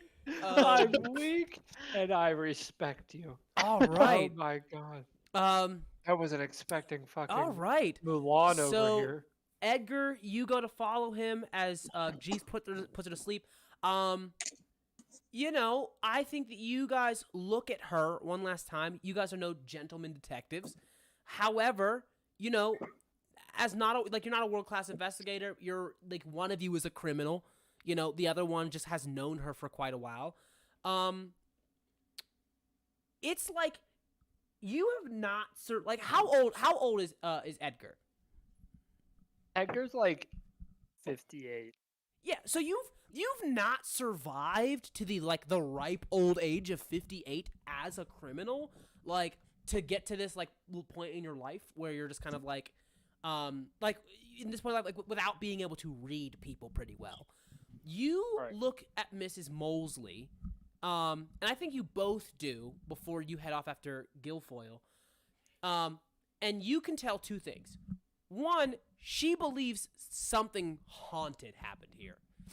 She does believe in ghosts. She does believe that, and you know that she believes that she saw Squire Badger stabbing himself in the chest. You also know that Mrs. Mosley is frightened because she there's something about her when people say she did something, she doesn't disbelieve them in the way that you would or someone else would.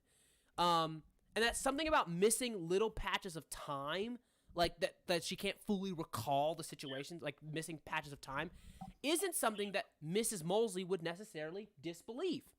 You know? So when people are accusing her of something, you can tell that she's frightened in a way that if someone accused you of doing something that you didn't do, you'd be like, I didn't do it. I'm not worried about that at all. That's a lie. Mrs. Mosley, you see, doesn't have that same confidence for some reason. And you see that in this moment, Jeremy Brockhollow walks in and he goes, all right. No one is to leave. As he addresses the staff, he goes, no one is to leave. Please see that Sergeant Greer and Detective Cross have all of the assistance that they require in securing the perimeter. And Mr. Guilfoyle is leaving the kitchen at this point. And you say, he says, Mr. Guilfoyle, you've alerted the constabulary, yes? You see, he goes, local constabulary has been alerted. Yes. He goes, yes, sir. Your lordship. Well, you see that he goes to call him yes, sir. You see a big thing of sadness goes over his eyes as he realizes something and goes, your lordship. Now that Jeremy is the lord of the manor. Yes, you guys, and both of you see this interaction, and both of you clock the minute Guilfoyle clocks, because yes, indeed, Constance and Jeremy are now sort of the lord and lady of the manor in the death of former Squire Badger. They are both now the new lady and lord and lady Squire Badger. That's it. They did it. Yes. See? Wait, did he not have a? Is their mom already dead? Yes. Can we meet her? The Mama Squire Badger is dead. Oh. Yeah, so just so everyone to know, the reason it's passed to Jeremy isn't because it would have been impossible for Constance not to inherit it, but Constance has actually had a lot of writings about disavowing herself from her kind of her family name. And she married a commoner. So that too. And it's involved in politics in London and stuff. So you see that Jeremy sort of speaks up and goes, we have the world's greatest detective here, as well as help from our friends in the States. but I don't think it takes the world's greatest detective to understand what has happened here. And you see that he meets your eye, Jeeves, with kind of like that haunted look of like, you and I both know Mrs. Mosley has done this. Yeah. What's everybody want to get into? Well, do I follow Guilfoyle? Anywhere? Yes, Guilfoyle walks into you see that Guilfoyle walks all the way back into the wow,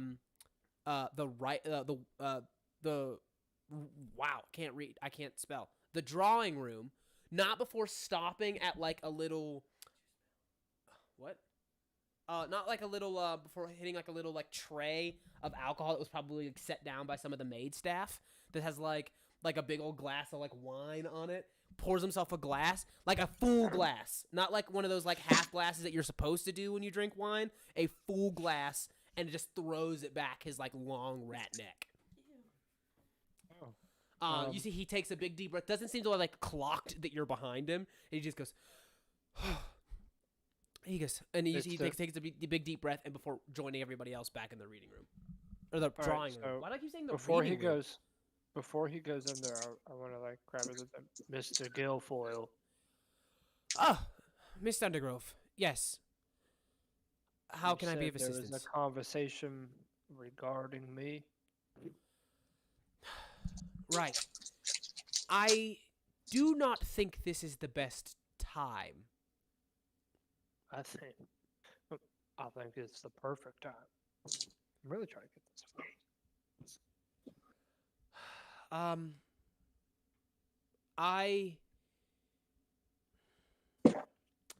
You're fired. Bye. Because I unfortunately cannot bring myself to have this conversation in the absence of Mr.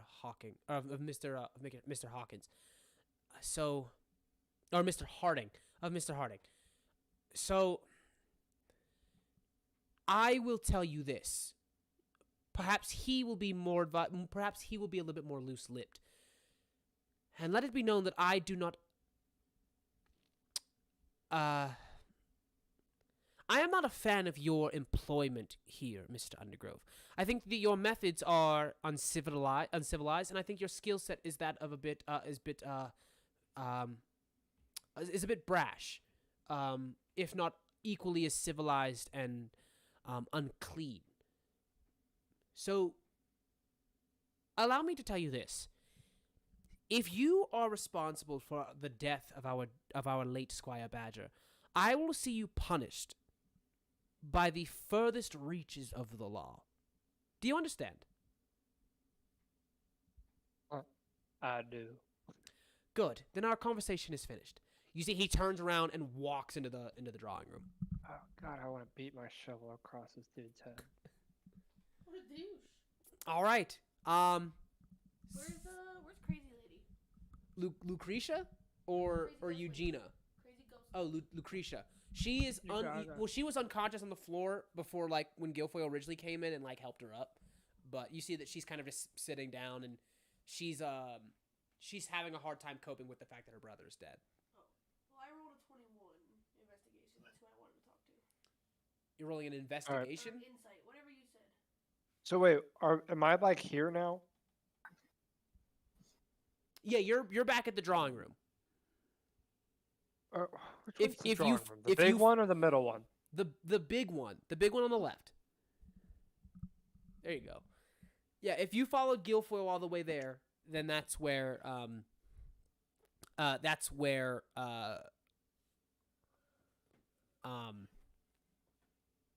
you would end up.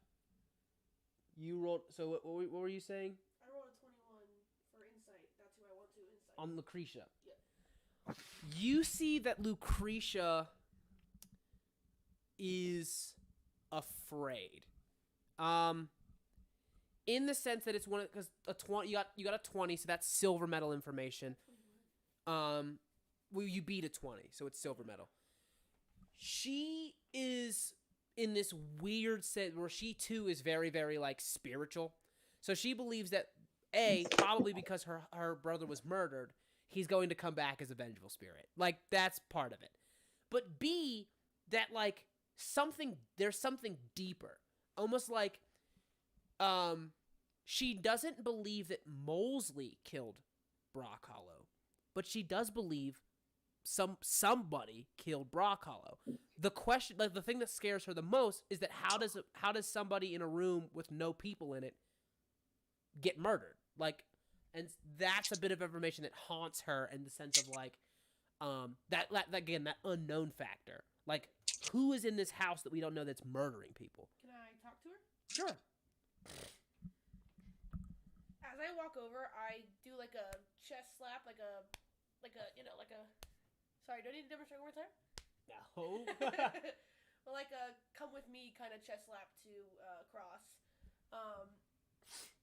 And I walk over to what the fuck is her name? Lucretia? Lucretia. Is she like crying or anything? Yes. Well, not anymore. You could tell that when she first came to, she was crying real bad. But again, that second half of that information, the thing that she has realized, there is somebody hiding amongst you that has killed her brother. And that's the thing that scares her the most. Right. So I'm going to go up to her and I'm going to just kneel down or bend down or sit next to her, whatever is available. And I'm not going to necessarily whisper, but I am going to talk much softer. And I'm just going to say, peculiar, huh? How someone could get in and out, and yet be seen by no one. It's almost as if there's a secret passage off, but that's so silly of me to think, isn't it, Lucretia? You see that Lucretia goes, My word. You think my brother has secret passages embedded in the house? And that they've been used against him? Jesus, I made a mistake. I think that it's not an impossibility, much like spirits in this world. She goes, So you think what I think? That there's a poltergeist that's haunting my brother? And if there was, where would he hide? She says, I know not. But he's powerful. And you see she points to the wall inside of the study. Because, remember, Cross is in the study. She comes into the study. Mm-hmm. You see that she points and she goes, Just look at all the things the poltergeist has thrown across the place. You see a saber from above the door. Like the door you've walked in. There's a saber like across like a shield above the door. One of them has been thrown across and is like scraped into the wall, like cut into the wall in the way that looks like a ghost would have picked it up and threw it across the wall. It is like buried in the wall, like it's hard. Okay, which wall is that? So like this one? Yeah, off to the it was an actual bookshelf? Huh? Is this an actual bookshelf? Is that a bookshelf? It looks like a bookshelf. But is it an actual bookshelf, or is that just because this is the only map you could find? No, that's a bookshelf. Cool. I'm going to Lucretia, my dear, and I'm gonna grab her hands, and I'm gonna say, I feel something. Do you feel it? You see, she goes, Oh, yes! I feel it. Oh no! I feel it so deep within me. It's. Oh, I just can't place it. Please help me. She says, Oh, spirits! Because someone hiding somewhere within this dwelling. Please, make yourselves known to me. You see, she fully stands on the desk, closes her eyes, and is like head back, trying to like channel ghosts. I'm going. This is not turning how I wanted it. She's so dumb. Damn it.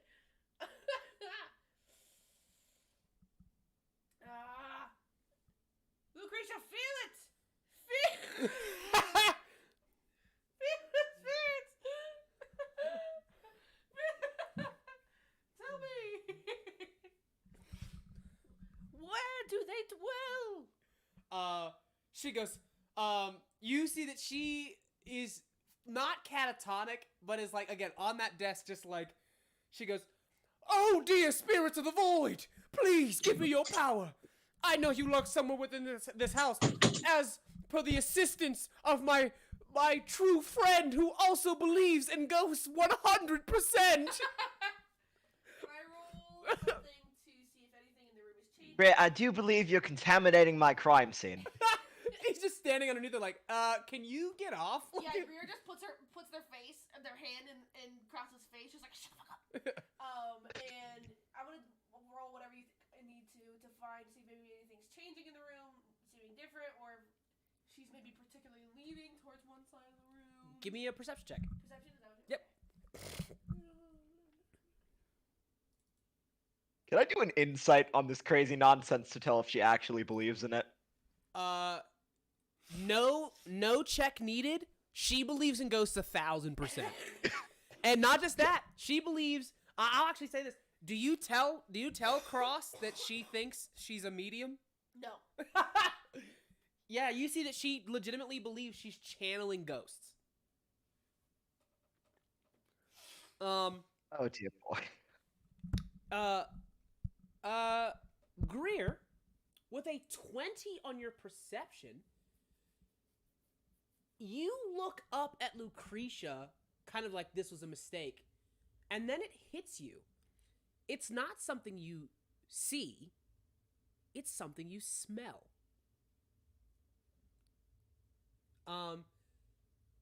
You get this smell. You think that you are on to something, but you may require somebody who's got a better nose. Oh man. What? I hate that guy. Wait, so I smell something? That's There, it? That's you all smell giving me? you smell something, but you know From where? it's From what it's direction? like it's up. Like it's like the reason you didn't smell it before. Like it's kind of like one of those things like with smoke. Like if you go like if you're down to the ground, the smoke goes over you. But the minute you put your head up, you're like, wait a minute, like I smell smoke. It's not that you smell smoke. You don't know what it is. Like I said, you might need somebody who's got a bit of a better nose. But is it isolated to this room? You go out into the drawing room. I would like to investigate if it's isolated into this room or in this area or what area it's isolated to. I'll say with a 20 perception, you open the door to the drawing room, step outside, and you start to smell again. It is only in the drawing room. Cool. I'm immediately going to look at Lucretia and I'm going to say, "My dear, you've given me everything that I could possibly ever need, and I now leave you with someone who not only believes more than I do, but would love nothing more than to speak about it with you." And I'm gonna run out the door and close it. Cross. Locking it behind me. It locks from the inside. Right, with like a chair. Oh. Fucking Please don't close it. Roll me a survival check. Okay. Oh. Rip. Why somehow wouldn't it be strength maybe? No, because it'd be like the equivalent of like tying a knot so someone can't escape. What? Which no, is you just put a chair under a doorknob. it's also not a doorknob. This What is is this it? is a 1905 house. They're like What does it look like? they're like the pulling like rings and stuff. Pulling rings, what? They're So not. like, is there like a broomstick I can shove in between them two? Yeah, I'll say you could put the broomstick in front of the door. Alright, what do I roll for that? It opens the other way. You just put the broomstick in front Oh, of it. okay. Yeah. Yeah. Okay. And then I'm gonna go look for wine. What door did she just barricade? The one to the study. The one to the murder scene. Is that the one right in front of Edmund? Yes. That's the room You- that I'm The in. minute Yeah. you close the door, you see standing next to you, like trying to gather some off clues and like doing crowd control, is Inspector Duncan. Which is the Wyvern Rider? Yeah.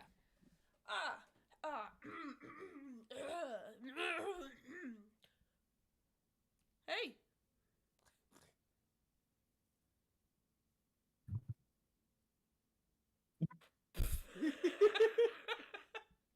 Hello. Okay.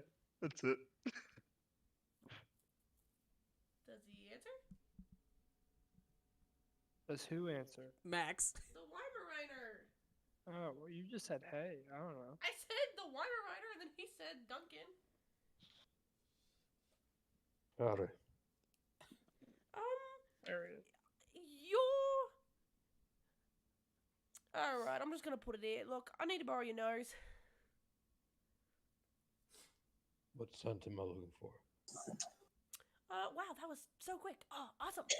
So you're gonna turn around, walk about 10 feet forward, remove the broomstick, say it was your fault, and then continue to walk through and just sniff around for me, would ya? I don't know about that one. Would Sound you do it like for a bagel? Bagel. Hard pass on that one. What about a biscuit? Looks like it's best you should walk through the door and say you've done it. What Alright. about 2 bagels? And then... You hear across the other side of the door. Did you ask him if he'd do it for 2 of them? Like, Alright. So if I say it's my fault, will you sniff around anyways? Sure. Cool. Awesome. I take down the room, I open the door. What happened? You know damn well what happened, Griff. You You see know Lu- damn well! you see Lucretia like, look, I can feel the poltergeist on all the walls. It haunts the very paintings of my late brother, and our late mother, and our late aunt, and our great grandmother, and our great. Lucretia Cross is so terrified. You must hug him. You see, she fully steps down and tries to like do that like old grandma hug where she like tries to. I hug dodge into it. her. Give me a dexterity saving throw. Oh, it's a save. Cool. Let me see here. That's under this thing. A dex save. Oh 14. yeah, you're way faster than she is. You're just kind of like, nah, son. Can I throw her out of the room, like with a little pat on the back? Like, Yeah, you just not in here. shove her out of the room. Okay. Yeah. Yeah, Use her own momentum against her. easy enough. Duncan, you are inside of the study. Go ahead and roll me a perception check with advantage, please. To do it, Max, do you know how to do advantage? Oh, he does. Look at that. 16. Okay. Max, you smell into the air. You smell. You begin to sniff around, and yes, like you're looking around for some detail. Even like Lucretia on her way out is like seeing like looking around and like notices like the stack of papers on the desk and stuff just like sitting there like in a neat little stack. While fountain pens and it looks like a small stool on the side like has just been like sort of just thrown across the room and stuff. You smell sort of like a metallic smell from like the blood, obviously. Yeah,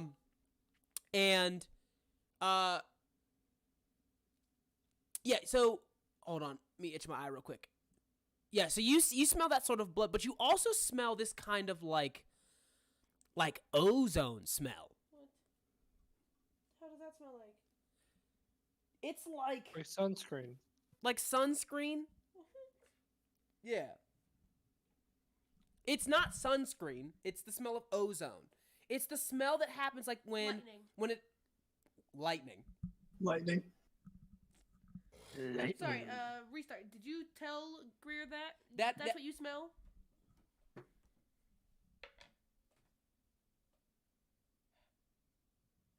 I don't think he knows that question was towards him. Maximus! Yes. Do you... Do you tell Greer that's what you're smelling? Yeah. So... Lightning. Now, but what would lightning have to do with anything? I'm gonna look around, whatever I need to roll to see if anything's burnt, crispy, or if the scent gets stronger. Okay. If you're just like looking, it's perception. But if you want to start touching shit, that's investigation.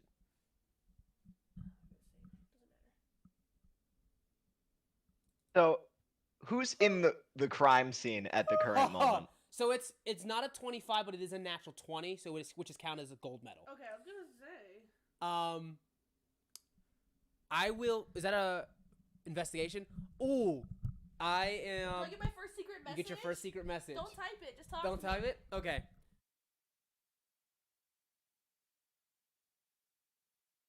So, who's at the crime scene at the moment? Have the guests filtered out, and is All it of the just guests have detective? filtered out. Yes, it's just you. So- it's just you, Greer, and the body. Oh, and now it's Inspector Duncan as well. Okay. Right. I have no qualms openly discussing what I have deduced so I far. thought the murder was in the other room. Or are we We're- not moving our pieces? Okay. We're in the drawing room. Right. You guys are in the kitchen or whatever. No, wrong. I followed the butler back here after I had the conversation. I'm the only one in the kitchen, My cradling goose has been in Mrs. this, Mosley. chilling by this fireplace the whole time. Because the investigators are investigating. I made it close to the door, and then I don't know what happened from there. I was trying to follow the monkey, but never got another turn. Yeah, I'm kind of confused as to the location of everybody right now, which is why I inquired. Also, it could just be a time thing.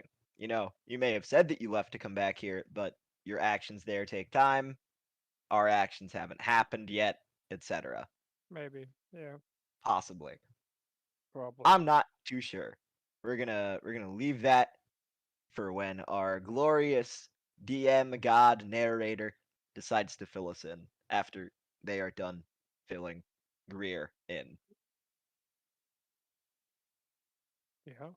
In the meantime, hello, What? welcome. Hope you're enjoying the show.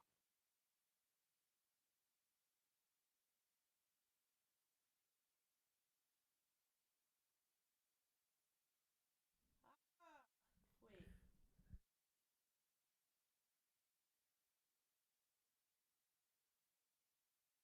Now I'm really Okay. confused on what's happening. So I'm going to. They're having a conversation IRL I'm about going what's to going take on out rather than getting texts. a metal thing that I have in my pocket, most definitely.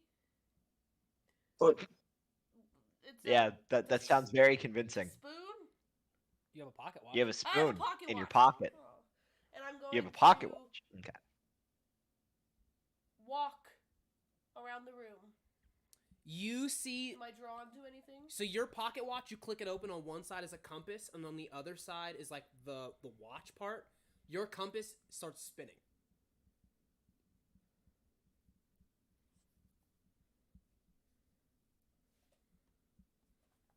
If I lean it closer to the ground, what happens? Nothing like different.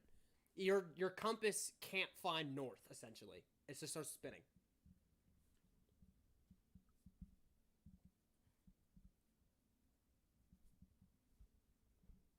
Cool. I'm then going to grab Cross by the shirt, say, good day, dog man, and walk away, and pull him into the next room so I can talk to him.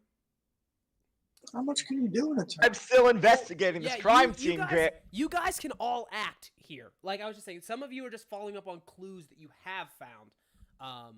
Let me just finish with this real Okay. quick then. So I pull him into the next room. You can go back. Shut up. You know how to walk. So I pull him into the next room. Door closed, whatever. Cross.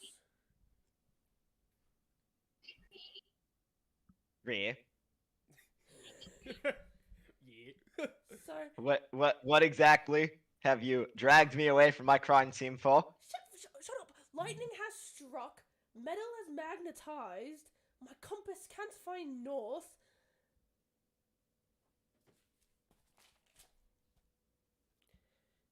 And What? I want to know what all of this means. However, I'm not the brightest. I haven't gotten that far yet because you have not allowed me to examine the rest of the crime scene. All that I have gotten is that some type of concussive blast has occurred in the room Lightning. and lightning. Lovely. That's a lovely deduction, Gray. and that Say lovely the like you do lovely for lady Mondays. in the room is not our culprit. And also, is it epileptic? Or just old, you nitwit. Now, Grit, you know me. You know that I can just take a look at a person and I can tell their entire medical history just by looking at them. Wow. That feels so I'm clearly a well-trained medical professional. look, I'm done But with this. she I'm was done with she this. was not just disoriented due to her senses being frazzled. She had an epileptic attack. I believe she had some type of seizure. Her senses very overwhelmed. Her eyes were incredibly dilated as she exited the room. I So do that, not again, believe that just she is a further culprit. proves my lightning theory. Correct.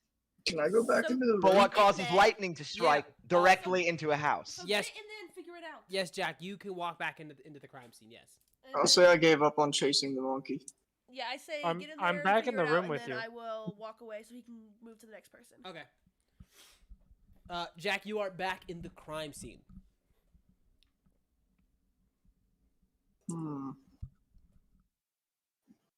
Would I have heard them saying all that? Or I guess I just walked back, so I no. believe we were pulled aside in a different room.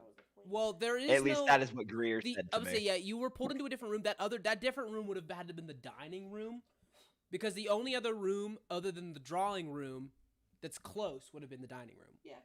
So you Yeah. saw the two of them duck into the dining room. I'll say that. So, what do you want to do?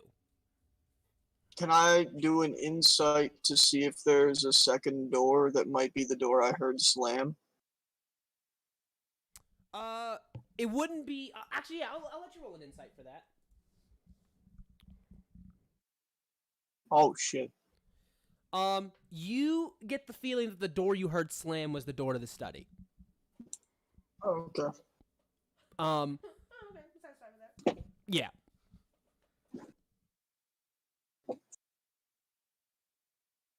Any other avenues you'd like to explore? Would I notice the smell?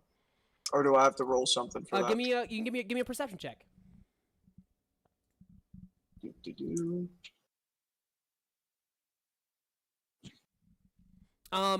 You notice a smell. Like, you are also unable to determine exactly what it is, but you do notice that there is a smell, like, other than that smell of blood.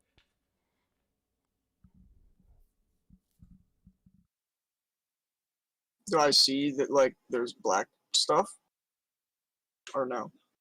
Not necessarily. The only thing you realize in this, like I said, the only thing you really see in this room is that, there's like a stool, a table that wasn't like that's not bolted down. A sword from the crest above the door was flown across the room. A couple of like pens, like a lantern. It's not lit or anything, but like a lantern got thrown. It's a couple sconces. Whole place is on fire. All of that's been thrown around, but there's like a stone bust on the desk. A stack of papers that's on the desk that haven't been touched. Like, they haven't moved at all. I'm gonna check out the papers first. Alrighty.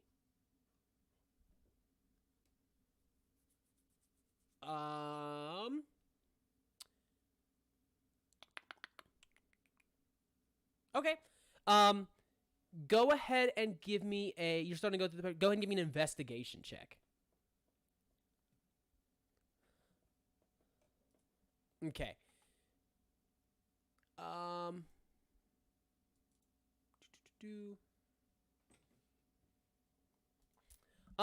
You start sifting through the papers. You find, most of these things are, like letters and stuff that he's been sending out. None of them are too, they're not like damning evidence or anything.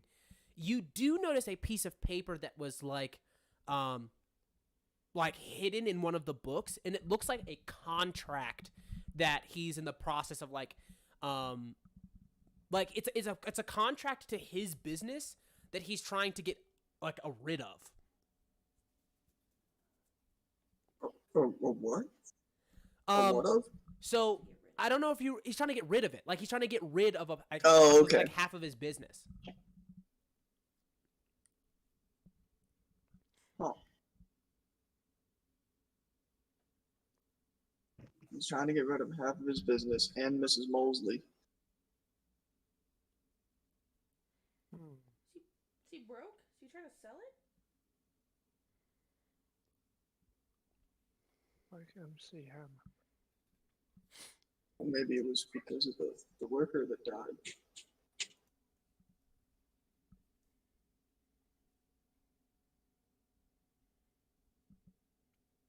Does anybody else have any ideas? Or do you let me start by saying, do you have any more ideas that you'd like to explore? I'm gonna push the statue off of whatever it's sitting on. Ooh, baby. The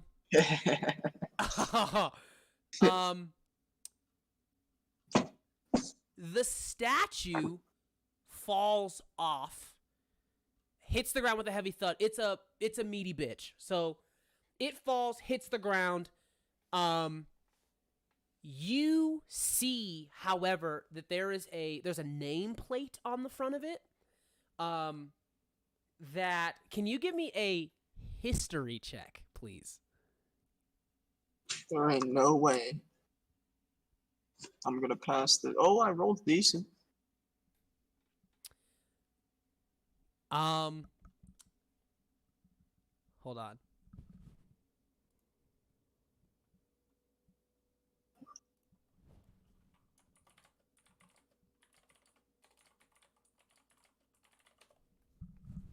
I just sent you a message on Discord. Okay. What? How is that? What? That's all that's written on it? So it's just a plaque that just says Barcus Aurelius on it, and like the day he like his like rule was, and yeah, that's all the bust is. You push it off and it doesn't break. Like it's a pretty full bust. I'm gonna. The thing that catches your attention is that Didn't break. Can I try to pick it back up? Yeah. Stone's heavy as a bitch. Good luck. And then slam it on the ground again? Oh god. And like try to break it? Can you give me a strength check, please? Y'all just fully just walked into this dude's house on his 60th birthday party. just No, fucking this up his dude shit. just walked into this dude's house and is fucking up his shit. He's dead. He don't care. Oh. 12? It's unfortunately it's heavy, and you slam it on the ground, and it is just very, very beefy. So it doesn't break, but you're definitely taking full chips and pieces off of it as you just keep slamming it on the ground.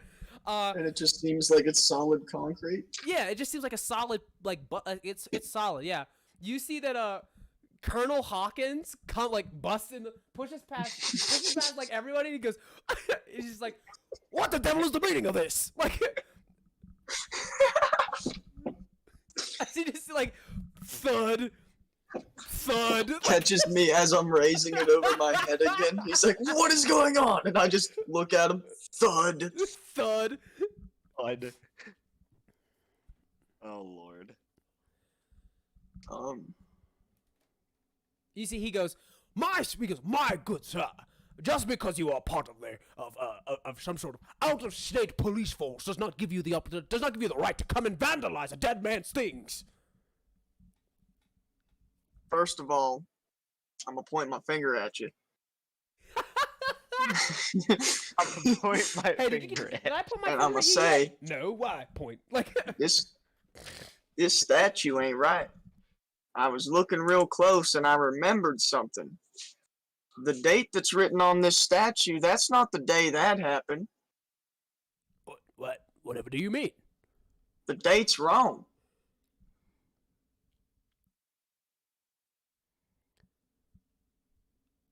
I'm unsure what to do with that information. I figured that the late Squire Brockhollow would probably just enjoyed his his knickknacks and whatnot. I wasn't sure what to do either, so I started smashing. That's one way to go about it. This statue is probably counterfeit, so the first thing I'm gonna do is destroy it so no one else can utilize that again. Obviously, there's drugs in it. There's drugs in it. Smack. Where were the other drugs going? But yeah, you definitely see. Yeah, you definitely see. He's like, yeah, well, destroying it, I feel like either reveals something on the inside or destroys a priceless bust that perhaps has a wrong plaque on it.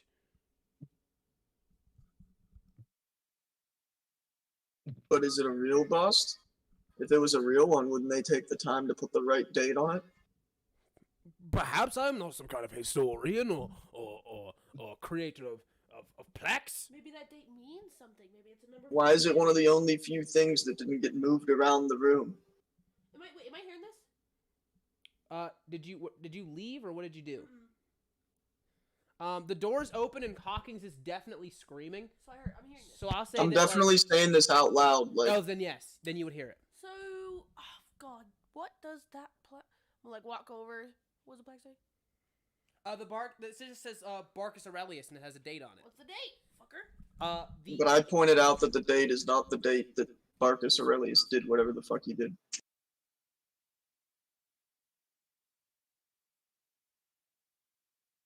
Dun, dun, dun. The dun, date dun. says 1745. Cool. Not 38. No, not 38. Cool. Damn it. It's no 38, Cody. That would have been the right number. It's no 38. It is 17, but no 38. Mr. DM, can I make a perception check to see if there's anything in the room that would maybe correspond to those numbers? Whether that be a safe, a organizational system, or whatever. Sure. Give me I'll say you go ahead and roll what you think you would want to do here.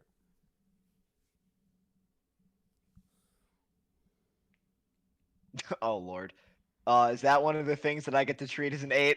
I think it's only investigation. It's only insight.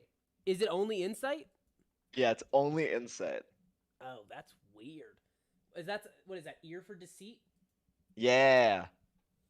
Yeah, it's only insight.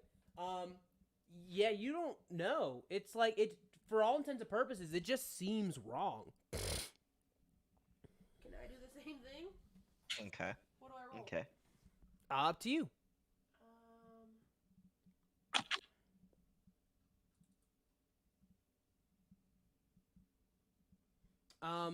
Yeah. Is everybody rolling insight checks? What the hell's going on? That's just my Hey, I rolled a perception. That's not insight. It is strange. I'll tell you that with a 16, again bronze medal, it is definitely strange. It brings you back kind of to the painting in the seance room. It just doesn't make sense being there. They're a incredibly wealthy, noble family. It would have cost them next to nothing to have the bust. It would cost a couple of pounds to have like the bust have the right plaque on it. You know, just like it would have cost them like, you know, a few minutes of manpower, and by manpower I mean like their staff that they pay to do stuff to take the painting down. It doesn't make sense being there. Yeah. And just like what you saw with the painting, there was something behind the painting. So perhaps there's something behind the plaque. Maybe not physically, perhaps metaphorically. Or like figuratively. That's why I got the note. So can I take Mrs. Mosley up to bed and then come down into the murder room? Can I Oh, take her up to to bed? bed, huh? She's bed, so old, but I was gonna do it in Miss Mosley's voice, like, but this old bird can teach you a few tricks. No. Um, Jesus Christ. yeah, you head back down. You come back into the drawing room. I'm gonna bring drinks with me because I'm a butler and I would bring drinks. Drinks Bringing and bed. drinks up to bed with Mrs. Well, Mosley. no. After and I then drop her off in afterwards- bed, I'm gonna grab drinks and bring them in for the investigators. Drinks in the murder room. Now that sounds like a party. You're gonna give her the good old GB weebies. He's gonna need to Uh, rehydrate after he puts Mrs. Mosley to bed. Mr. DM, can I make a roll to Give her the determine if frame. the Oh statue is my counterfeit? God. The genie They got me too. There's gonna be more than one murder tonight. It's gonna be that ass. Oh my God. Mr. DM, can I make a roll to determine if the statue is counterfeit? Yes. Give me a perception check. Give me a guess. Give me a Okay. perception check. Yes. Oh, that's much better. Ooh.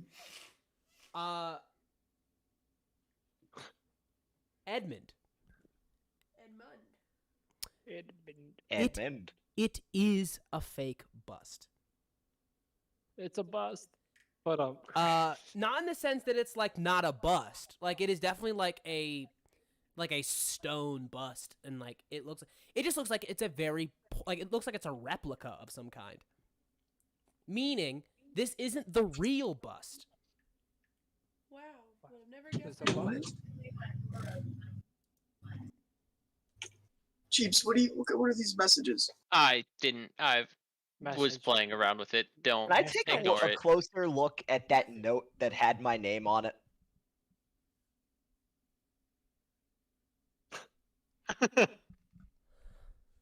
Mr. I'm gonna DM. text Brett someday Yes? and it's just gonna say message.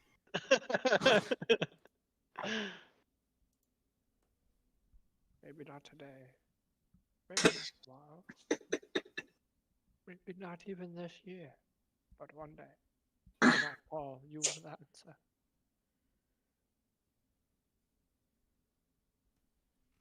God, are you Brett- still there? So I didn't hear you Brett ask said anything.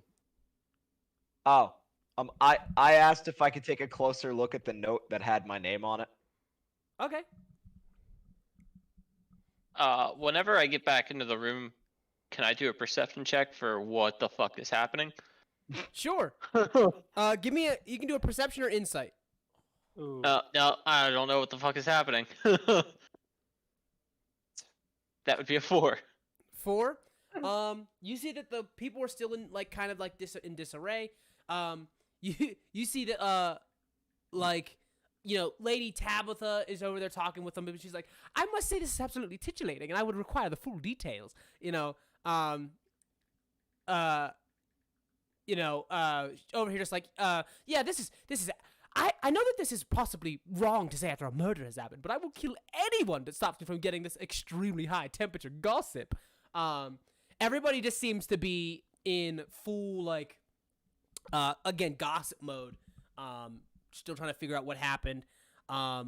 You see that Colonel Hawkins walks in, slams his fist on the desk while you guys are looking around, and he goes, "Well, look, you might be enjoying this dog and pony show, this 3-ring circus of yours, but the fact still remains." And as he starts to yell at Jack, who's in here now, Greer, who's in here now, Cross is in here now. The 3 of you are you guys are all in here, kind of sitting around. You're not really doing the only person who's looking for clues is Jack at this point. The other ones are just kind of standing in here. Okay. I am doing introspective things. You see, he walks in and sees Same. you guys not doing anything, just stepping over the body. None of you have taken the time to remove the body from the study or Well, this is a crime scene. We can't contaminate it by removing the corpse. That's what he sees as he comes in and he slams his fist on the desk. Right as he does that, you hear another a loud clicking sound. You see that Mr. Longfoot, who's the photographer that was photographing the whole birthday party, and he goes, at this point, I'm just going to take photos for the paper. This is absolutely incredible that I'm here for this. I figured it would help with the crime scene portion of the paper. You see that Colonel Hagen goes, but you simply can't get around the fact. So fine, we've ruled out Lucretius' ludicrous claims that there's been done by some kind of ghost, which anyone of sensible and sound mind ruled out from the beginning. I say, you can't get around the fact that in the room only one person that could have entered past myself, Professor Shellcrest, Lady Farnbrook, Mr. Harding, would have had to be a ghost, leaving the only living person in here, the Squire's flesh cadaver, and none other than Mrs. Mosley herself. So, as soon as I hear all this, I'm gonna do calm emotion to settle everyone down. Just Kalana. It's only him. The rest of us are calm. It's just him. What do you say to calm everyone's emotions? Everyone, please. We have to let the detectives do their work. All this shouting and gossiping will never get anywhere. Oh, okay.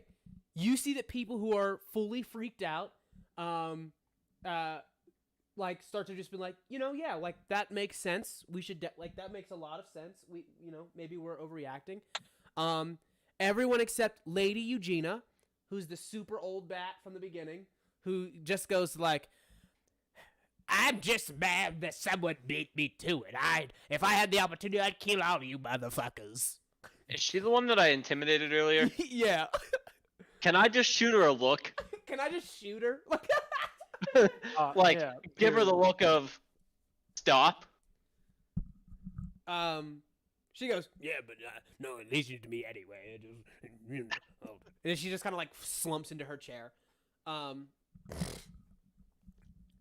yeah, so you guys know, if you guys want to come together at some point, like I don't know how you guys feel about each other, but those of you who are kind of trusting of each other, do you want to bring together any clues that you found to try to reach another conclusion? And I'm just gonna start handing out waters to them and walking around. No,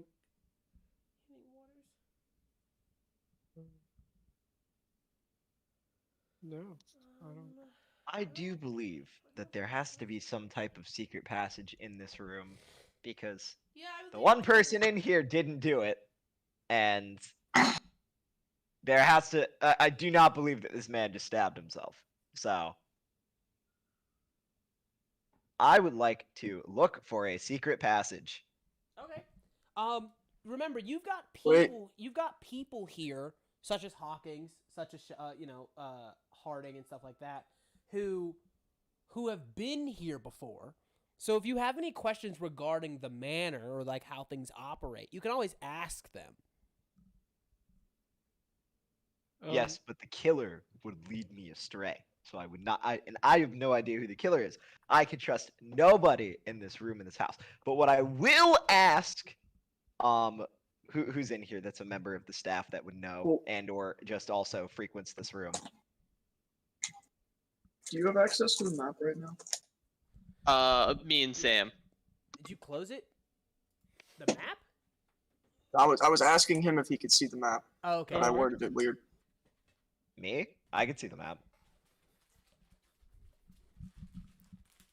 I think it's down here. Where I just moved my character to.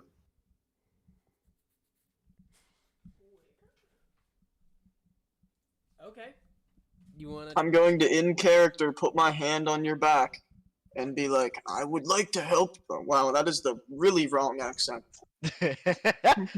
Well, I'd like to help you, friend, finding this secret passage. I feel like there definitely was another person in here as well. Let me figure out how to cast this. How do I do it? What was that? It just says guidance.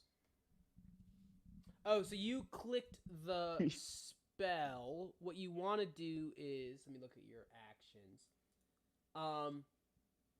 Oh, your slots aren't in here. Okay, so you have, yeah. For right now, just click guidance. It's all good.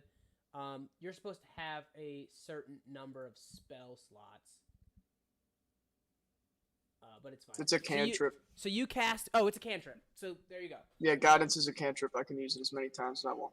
Who are you casting guidance on? I'm casting guidance on. Why did I forget his name? Edmund Cross. And I'm guiding him over to that wall that I moved my character down to on the map. You Because want I me to believe that's the wall investigate that for has. a secret passage, correct? Yes, and I want you to specifically search this wall. I can Guidance search gives him the a entire D4. room. He gets a D4. Or the entire room. That's fine. I moved you instead of myself. My apologies. But you get to roll a d4 and add that number to your check. All right. So it's just he wants me to. So I can investigate. I'm a detective. I can do that. DM, may I do that? Yeah. I just add a d4. You just add a D4.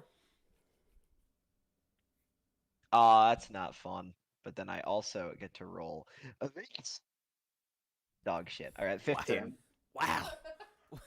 Wow. Can I, Hey, that's can I a roll an bronze. investigation That's as a well? bronze. But without the extra, just like a that's regular a one? Yeah, so you Bronze, can roll. baby. You can roll investigation. Hey, that's I still mean, a mine's bronze only a check. +2. Damn.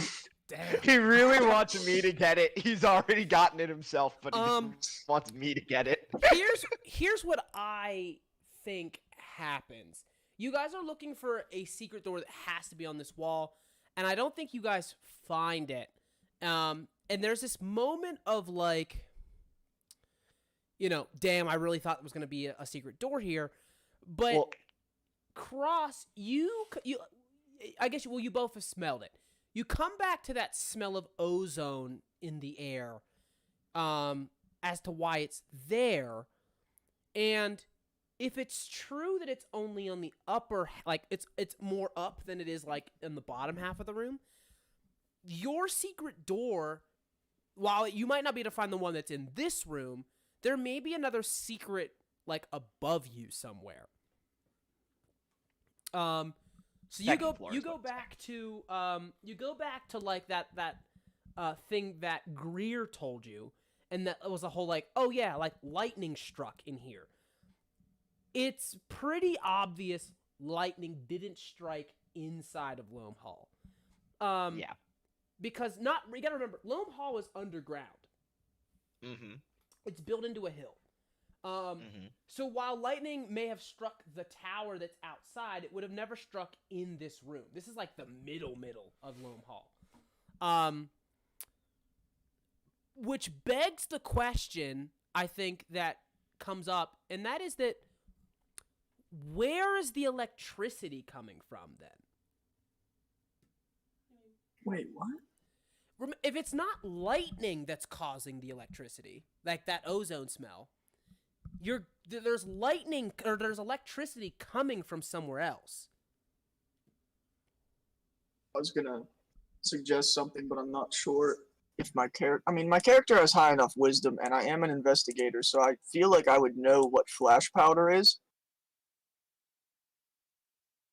But isn't Being that flash it's like a powder common household item in the magnesium? 1800s. I thought it's like that's a magnesium thing. Well, flash powder is used in all flintlock weapons. That's what you put in the pan. And then the black powder goes in the actual barrel. But the flash powder goes in the pan. So we So agreed we that know nobody's what allowed flash to leave powder- the house, right? What's up?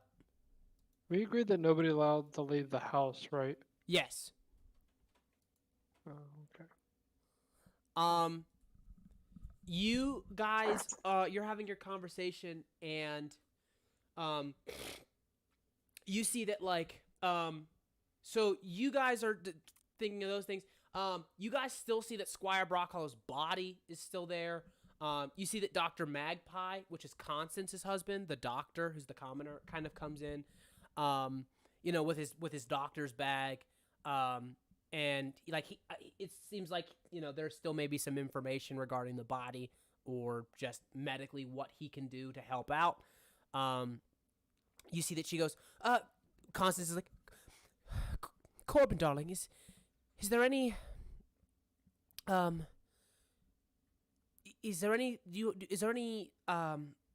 maybe any ideas that you might have. I know that we'd be asking a lot from you. And he's just go. You see that Corbin just goes, it's all very strange. If I can be of any assistance to you, detectives, I would like to help by putting my medical knowledge to the test. If you would require it. I'm not much of a detective myself, but I did study Harvard Med, and so I think I could be of assistance.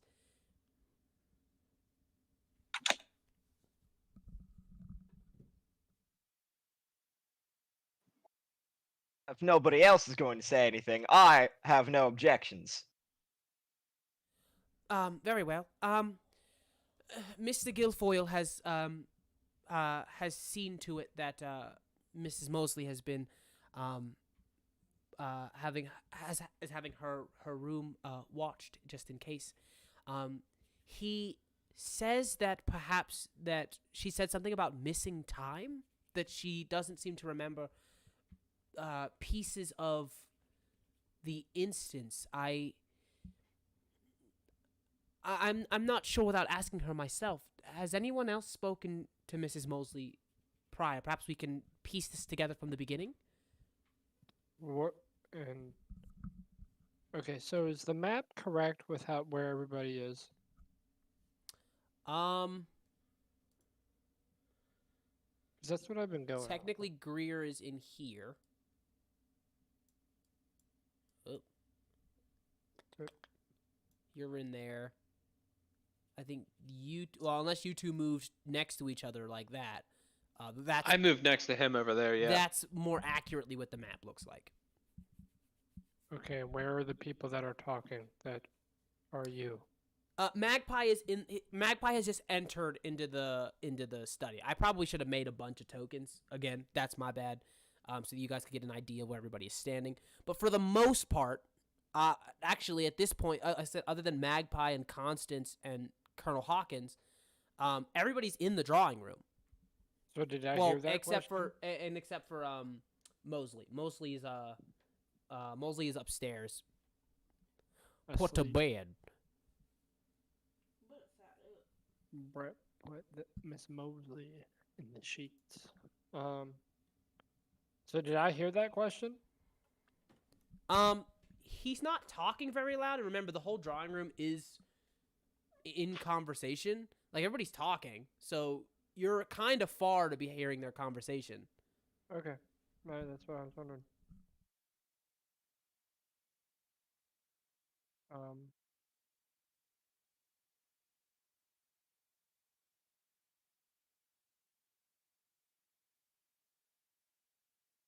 Okay, I'm going over here. Actually, where I want to go is here. You want to go into the dining room? Yeah, I want to see if there's anything strange with this side of the wall. Give me an investigation check.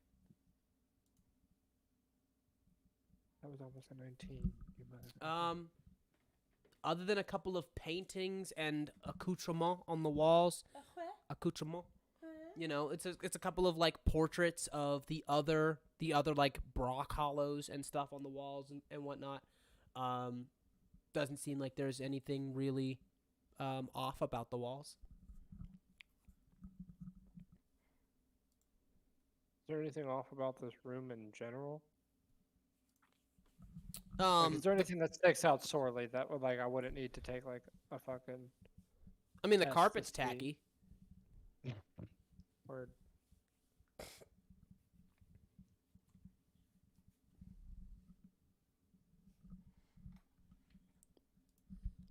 Anyone else?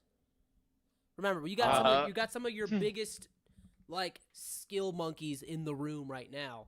If you trust one another, you should probably like exchange some information. I wanted to ask something. Could I take a look at the desk because you noted that it was bolted to the ground?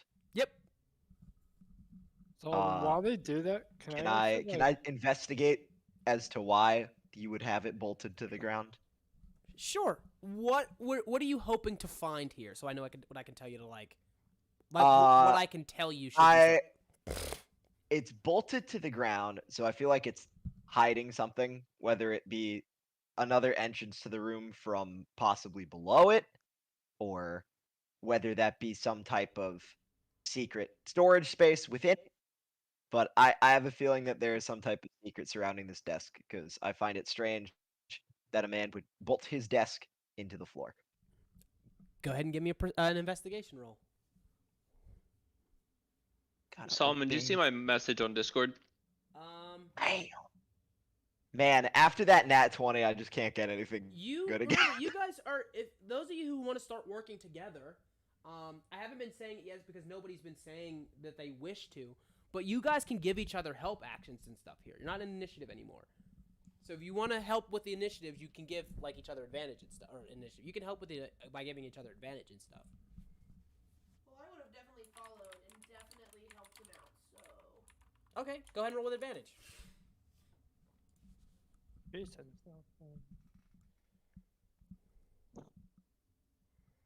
Is there any like blankets on that couch?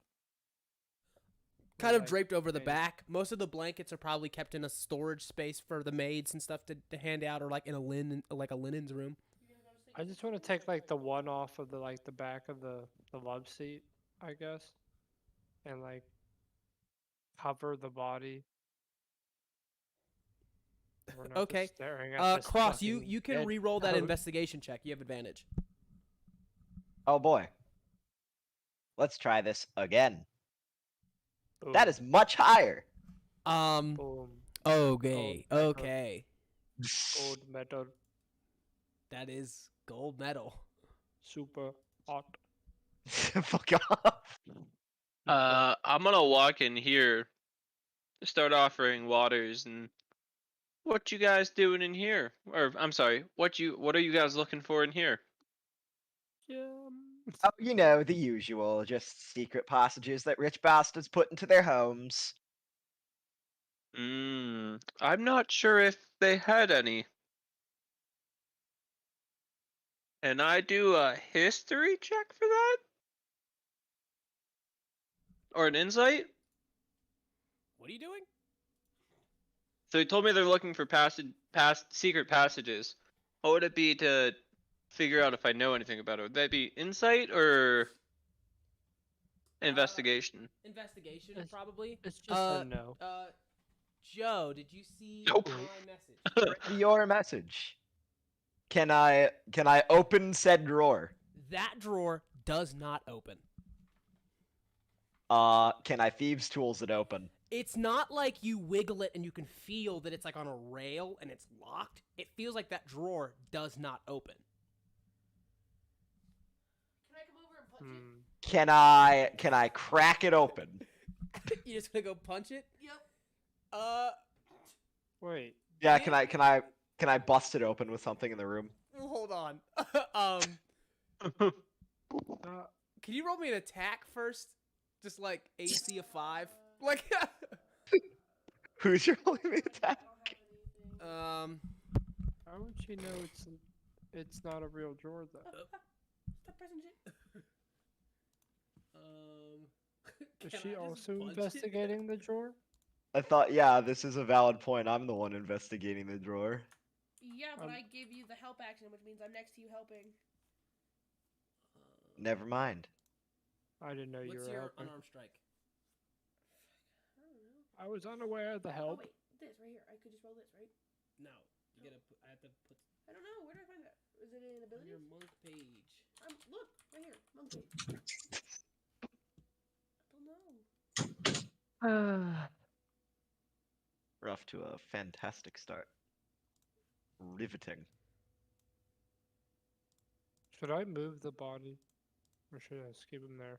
Don't touch Keep it there, sir. Keep it Right. there. Well, There. That's what you roll. I put a cover over him. Where? Right here. Oh, I throw the body into the fire. You do nothing to that corpse. All right. Go ahead and then go ahead and roll damage. Jeez. Rip. Quick, We heavy, dead. bam! You put a big dent into the door. It doesn't break, but you put a heavy, like, punch the thing of sheet metal, and it dents it. They just go, yup. Is it Sorry. metal? It's not a solid metal. It's definitely hollow, but it looks like that what you're punching is just like a sheet of metal. Could I pick up a bit? You said earlier that whichever gentleman was dropping the bust onto the floor over and over again, was breaking off little bits of it. Is there any sizable chunk of rock from those? He rolled a 12 on the strength check, so I'm gonna say no. Just pebbles. It's mostly like small, yeah, and that's like the dust. Okay.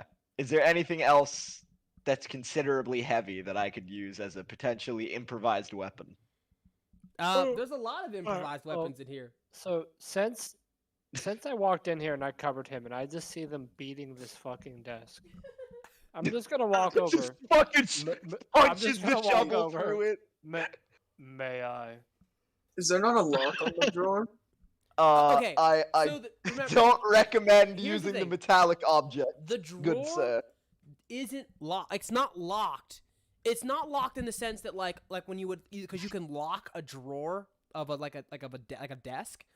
It's not locked. It's just that the drawer's not on a rail. It's almost like the drawer is part of the desk. It's not a real door. Just look So- at the door. Can I? So Solomon, Yes. can I? So like, I still have my shovel, right? Yeah. Okay. Can I like take the shovel and like, like use it as if like I was trying to break a lock off of like a lock pad, but like use it to like. You can certainly try, but remember it's There's- dented inwards from. Not Oh, locked. never mind. Can I just try lifting up the desk? Just break it. Just break It's it. Just bolted to break the it floor. open. Yeah. I know. Just break it open. Okay. Just hit where we've dented it. Just Oh my break it. God. Let's Kind of go. like gorilla kick this thing in, I guess. I don't- Certainly a stronger animal than I. You're gonna kick it in. Or like, is there like a handle I can pull it out?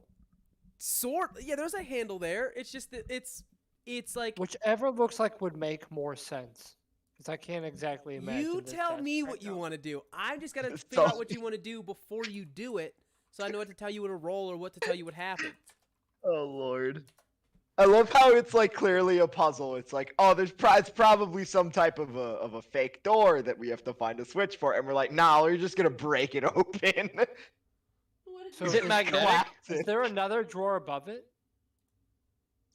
No, the drawer you guys are breaking is the top drawer. The top drawer on the right. Okay. Is there a drawer below it? Yeah, All right, so I want to open that drawer. it slides open. Like fully out. Fully slides out. Okay. Now I want to uppercut the upper drawer. And like, I mean like fucking like go with it, like charging and like while embracing it, just try also lifting up this desk at the same time. So you can't open the top drawer, so you go to the second drawer below it. Pull that out. Right? Right. And you're reaching your hand into the drawer and hitting underneath that. Yeah. Oh my god. Okay. Go ahead and give me an attack roll using your strength modifier. So d20 plus your strength modifier.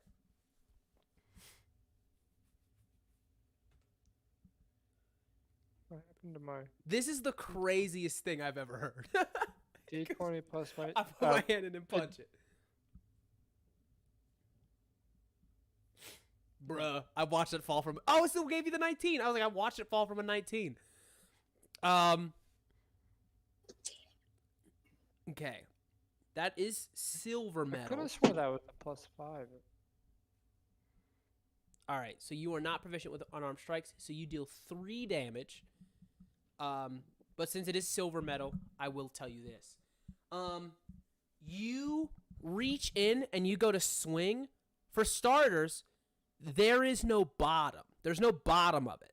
So it is, in fact, a fake drawer.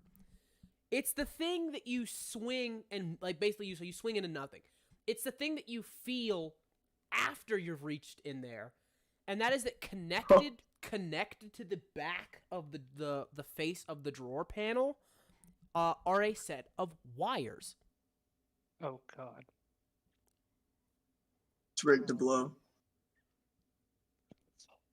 Kills whole party. How many? There's about 4 of them.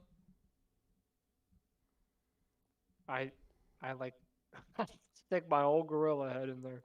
Cut the green one. Your upper body is way too large to get your head into that drawer. Can I remove the top of the desk to like look into it? You start to do that before you see Harding like physically starts to try to get in your way. Harding, Constance, Jeremy has come back at this point. People start coming in and just go like, now that is enough. We understand that you're trying to figure out a murder, but that does not mean turn the place upside down. Hold up. Wires in here. Hold up. I'm gonna like snap to attention right when Constance and Jeremy and Harding all come into the room. At that moment while we're trying to do the desk thing. Because I kind of suspect all them bitches are up to something. Okay. You see that Constance goes, now we tried to give you liberty so that you could figure out the caper behind this murder, but if it means destroying my father's entire house, I don't know if this is a good idea anymore. Well, first, we haven't really destroyed anything. We opened one drawer. She points to the whole bust that's been thrown on the ground about 3 times. That wasn't me. She points to the punched in drawer that's been fully sucker punched in. Are you not concerned that this is a fake drawer? The fact in that your you're trying to father's rip head? the top of the desk off of the desk. Yeah, and like the broken glass from you breaking the champagne glass on Cross. When did I break a champagne Oh, glass? not you. You just slapped him. My Oh. bad. Slapped him. What? Okay, you use Zone of Truth, and you see that they're still very much upset. I haven't asked them anything yet. I know. I'm just saying that you've used it. Now I know one of you guys is up to something around here. I'm gonna point at Constance. I'm gonna say, I heard you talking with him before he passed, saying something about what he was doing wasn't right. And now we find wires in this desk, and you're gonna come in and tell us to stop? You see, she says, the business between my father and myself is completely private, good sir. But I will tell you that whatever it was has nothing to do with the ends that met the reason he's met his end. After all I wish is while I wish you to find who did this, I just don't want the house destroyed as a result of your and she puts the two air quotes up, investigation. Well, then why don't you tell me what you were, talking about? And we can decide that afterwards. Fine. Leave the deciding up to the professionals. She goes, fine. I have nothing to hide, detective. My father, and he goes, I'm not sure how familiar you are with the tabloids here in London, but I am a bit of a politician and an advocate for the future of my country. As such, Constance. You just said she doesn't like that stuff. That's why. No, she is into that stuff, which is why she denounced her family name. Which is why I was saying the reason the manor goes to Jeremy and not to Constance is because Constance denounced the Brock Hollow name. Yeah. And you see, she goes, the conversation was because my father wished me to come back into the fold. And while I disagree, we got into a bit of an argument that resulted in a shouting match as a result of our disagreement. He told me things like, think of your brother. But I assure you, the last thing on my mind is what he thinks about me, or what Jez, no offense, thinks of me.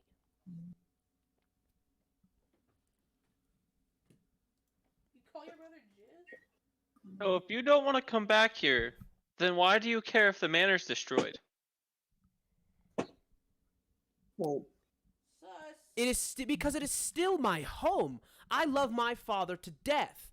And as we've all come to notice, it seems that some of us lack the very common decency in the realm of respect when it comes to being around that of a slain man. As you can see, my father's body still lies sprawled on the floor, and while none of you can get it through your heads that destroying the house isn't the way to figure out who the murderer is. don't you touch or move him. I did cover him with a blankie. You what? I took Miss, the- I can assure you that your father is well aware of my methods before he hired me into his employ. He clearly invited me to this party, and he clearly left a note for me intending that he was scared. I am certain that he would want me fully investigating, to the extent of my abilities, his death. Oh, yes, Mr. I Cross. can't. How could I ever forget? The one whose name was completely slandered to the dogs inside of the tabloids. The only case that my father needed you to investigate and come to a logical means, you couldn't do. Your talents, your abilities that you so wish to flaunt about to your acquaintances here, seems to have come to an end, or seems to be faulty when it comes to my father. I think not, Mr. Cross. I'm gonna cast command on her and tell her to shush. Is there a blanket on this body? Yeah, you see, Dr. Magpie was going to try to investigate the body from like a medical professional standpoint, and then giant gorilla just came up and put a blanket over top of him. A blankie. But yeah. She is going to roll the save for command. Your spell save is what, 13? 13. Is it a wisdom save? Yeah. So she has a +2. So it's a +4. So she fails. She does fail. You tell her to Thank shush. God. What do you tell her though? Do you just say shush? Well, the command is shush because it has to be one word. Right, but what do you what do you tell her? Shush! These people are here to do a job. Your father wanted them here. Let them do their job. You see that she, taken back by you as staff, speaking to the potential lady of the manor. And you see that Jez comes in, to try to comfort her and walk her out, and you see that she says, "Very well. But Jeeves, when this is all over, know that you will need to find other employment." I would rather live on the streets than live in this hellhole in even another minute. "So be it." She goes, "So be it." Oh, okay. Jez, and Jez goes, Rip. "Okay. Mr. Guilfoyle, I believe my sister's just fired your butler."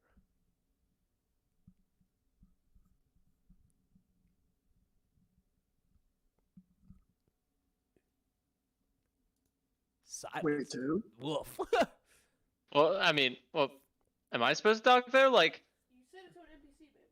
No, well, she said it to Mr. Guilfoyle, but Mr. Guilfoyle is just kind of standing there in silence. He's just kind of right, well, he as the lady They didn't fire me, I requests- quit. As the lady requests. To be clear.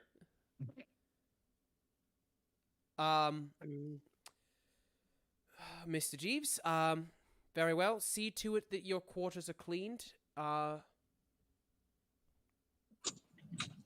Post haste, I suppose.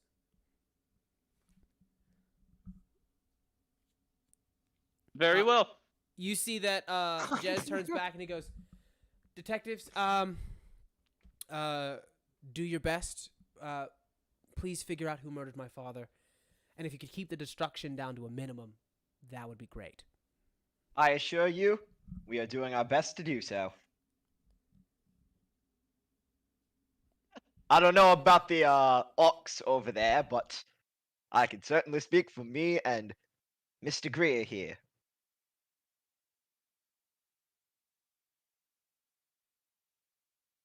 So I'm gonna look at Mr. Cross.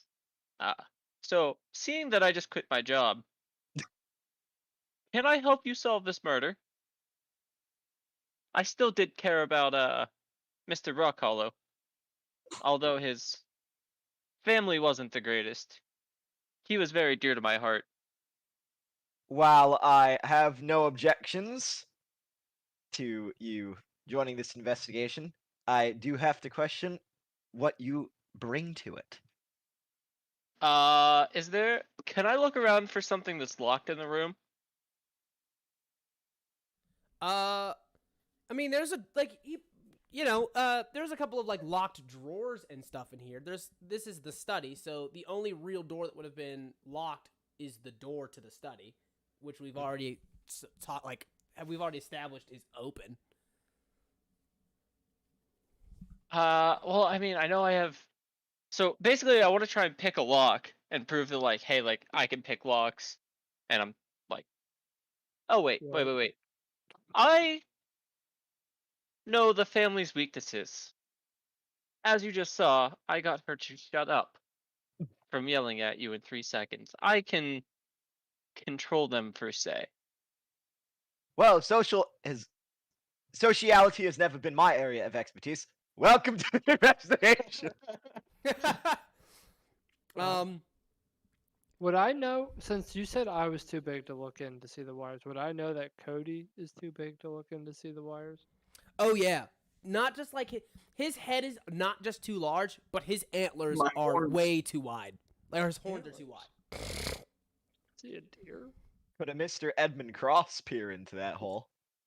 My rack. Oi. I think raccoons are coaginous. So What or what? I'm Like- sorry, I have to Google what that word means. That's a new one. it's like Mr. like you know how weasels and like them and stuff can like almost like flatten themselves, like like they can almost like flatten themselves down to like their skeleton and fit into like 1-inch holes and shit. No, what? Can you give me the word for that one more I'm time? 90% sure I'm that's trying not to a word. Google this. I'm like over 90% sure that's not a word. Can I get the word one more time? Coaginous is what he said. It's a bowel disease. Collagenous. It's a bowel. Collagenous colitis. That is colitis is the Collagenous disease. So, okay. is a word. Collagenous That's not what it is means. It's Okay. collagenous. Okay. Okay. Not Okay. not I'll- colitis. I'll figure it out. Back to It's a D&D. word like It's a that. bowel disease. Collagenous means producing or containing collagen, Okay. sir. Okay. Mr. You Investigator. just want to know if raccoons can get small, right? It's called. It's called something, and I'll figure it out. But I'm Yes, pretty sure. their body can fit through any hole their head can fit through, Yeah, but just it's like a mouse. But like, it would have to be a hole bigger than a mouse. You know, bigger than a hole a mouse could fit through. If that makes sense. Like cats can do that. I'm about to just rip these wires out of this desk. Did And you then just I'll ask be if able- cats can do that? And then I'll be able to look at them really close. Ruins the whole electrical contraption. No, cats cannot do that. Yes, they can. I have cats. They just do No, that. that's the Cats thing. cannot do that. That's Ferrets what- can do that. Cats cannot do that. Yes, A they cat can. will definitely get stuck if it tries to do that. Well, that's 'cause your cat's Yes. dumb. It is not built like that. Yes, it is. No, Mr. no, it's not. Explain it. Mr. Guys, back to D&D. I don't give a fuck what cats can and cannot do right now. the story. Us. Yes. Do you want to say I can look up that hole? Yes or no? Yeah, let's I'm just- saying, Mr. I'm allowed. Okay, do I have to make a perception check or can I just see? Oh, you just Oh, know. I was you going can to look tell inside. you. I mean, it's not like there's like not a lot inside there. It is a desk, but the thing is that handle has wires from it. It's galvanized, or at least like, it has a setup to where it's connected to a switch that would cause the wires to galvanize the handle. Can I determine where the switch is? It goes. It's in some sort of system, but you do know that somewhere else is a switch to here. The question is, where is the switch? Could I get some type of hint from the direction that the wires are traveling? Unfortunately, like once it drops kind of like into the dark, it starts to spread and whatnot into like a bigger system.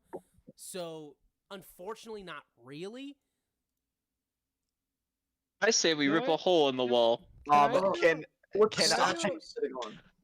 can I wa- I examine the desk to see if it has a type of hidden switch? Sure. Give me an investigation What- check. I'm While gonna he help does him with that. Can I do an investigation check on the bookcase behind the desk? Yes. Yes, you can. Somebody said they'd help me with it, so I'm rolling it with advantage. Okay. Mm.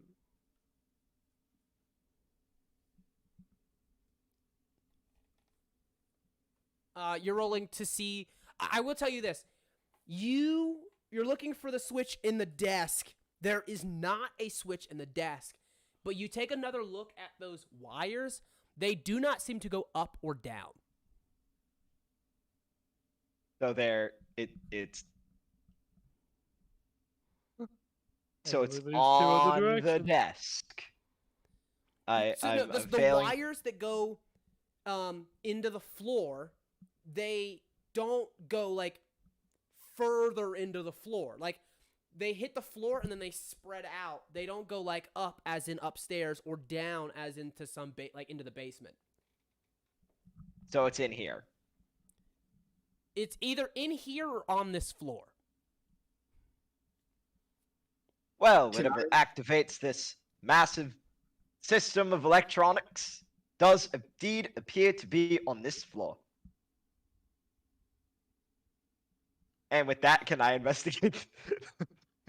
I'm kidding. If somebody else wanted to investigate a bookshelf, they can go first. Yeah, I just want to like grab the top of this bookshelf and like lean it forward to where all the books fall off, so that if any of them don't fall off, I know which one's which. True to destroying the entire house, you lean the bookcase forward and all the books fall off. Oh All my of Can I them? look behind it while he's doing that? Yes. Oh my fucking god. I do an investigation on is it a podium the statue was sitting on? The bust? Yeah, the bust was No, sitting on. the bust was just sitting on the desk. It was sitting on the desk. Yeah, it was just sitting on the I desk. feel like they don't know what a bust is. Oh, A bust is like just the head. It's like a statue of a head. So nothing strange about this bookshelf. No, it's just a bookshelf. All right, cool. then I'm What's going to the behind other it? bookshelf. Cartilaginous, by the way. That's what you're looking for? Cartilaginous. Not collagenous. That's a bad You know what I just realized? What? All these books are on that body. That dude's Cartilaginous. so covered in fucking books. You are literally the world's worst detectives. I'm not a detective, so I think I'm doing pretty good. Made of cartilage. Is this carpet come up? So a shark. A shark? What? A shark They is are the example of a cartilaginous because fish. they have cartilage for bones. So was there anything behind the bookcase, or it's just a wall? It is just the wall as you dump the next bookcase. I'm gonna act to my bookcase. I'm just gonna start putting the books back. Did we ever check out his chair?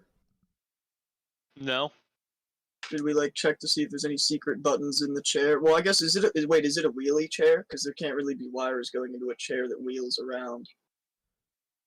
Wireless isn't really a thing at this time period. That's what I'm saying. Like, Yeah. is it a wheelie chair? It's like it's not a wheelie chair. Like it's a big old like okay no it is a wheelie They chair. do not have wheelie chairs. Shut your bitch They ass up. do. They have the ones that are like, I guess it's not wheels. They're just like the stoppers at the bottom. Oh, not at It's all a wheelie either way. The chair's been thrown across the room. Okay, so it's definitely nothing to do with the damn chair.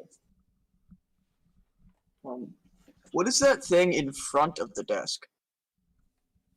On the map. You It's mean like where opposite the chair. between Greer and Duncan?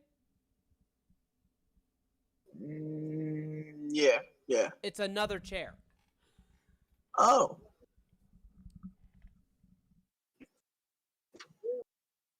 Can I go back into here and look for wires? You go into the drawing room to look for wires? Yeah. Okay. Where do you look?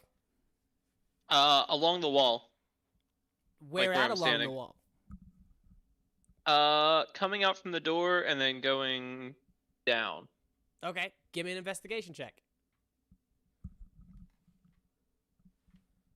You don't seem to find any wires like on along the walls.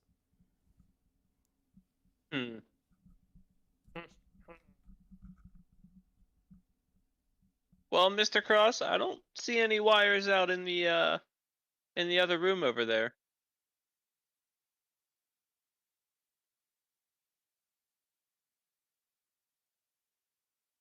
We should have called the police. The We police. are the police. The police have already been called. The real We police. are the police, good sir. And I assure you, whatever investigation would happen would be done in the same manner. Well, maybe not the same manner. This manner is definitely more efficient.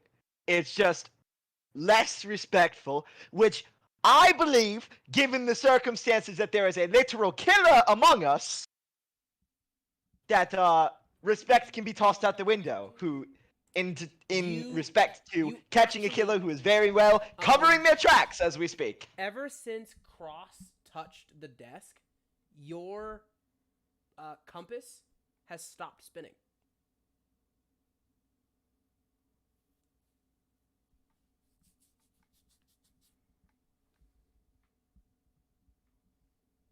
What is it pointing to, though? It's pointing north again. I'm always facing north.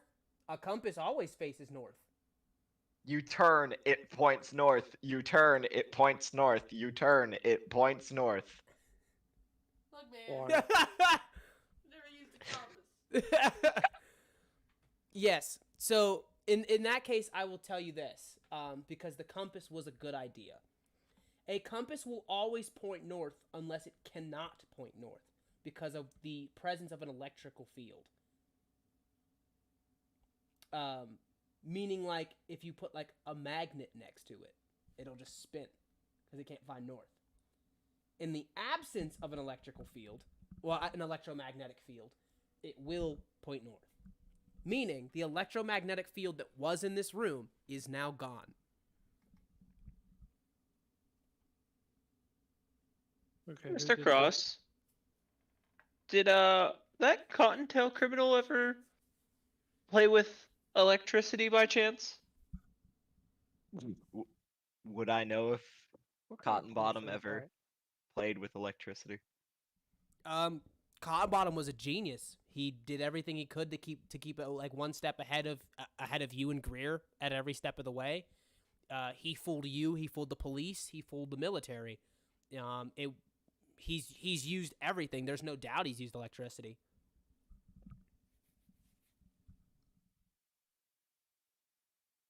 That fellow would certainly have the capabilities to do this.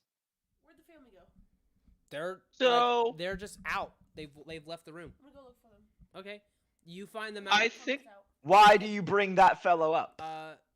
Nothing happens. when the lightning flashed earlier, I think I saw him down by the dock. You're telling me you saw the Cotton Bottom alive in the flesh? Jack West's head snaps around. I can't be 100% sure it was him. I only saw a shadow as I used prestidigitation in the lamp again for the shadow that I saw.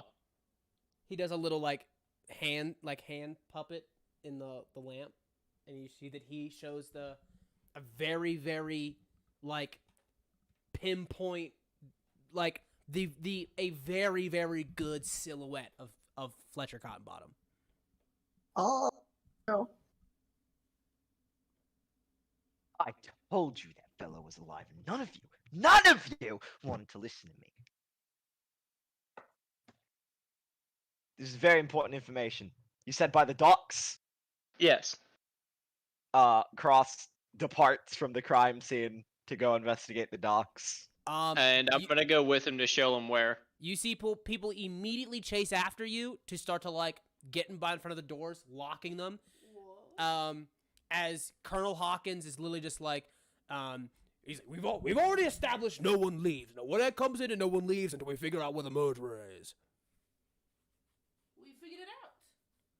They're by the docks. So yeah, we Rip. can get there. How does a criminal get in? He goes, sneak inside, kill the squire where there's a room with no doors. How does a man like you still have stinky breath? Brush your damn teeth. I'm a hawk, I eat nothing but bugs and other prey. I'm gonna try and persuade him. Sir, I saw Fletcher Cottonbottom down by the docks earlier, and Mr. Edmund Cross wants to go look for him.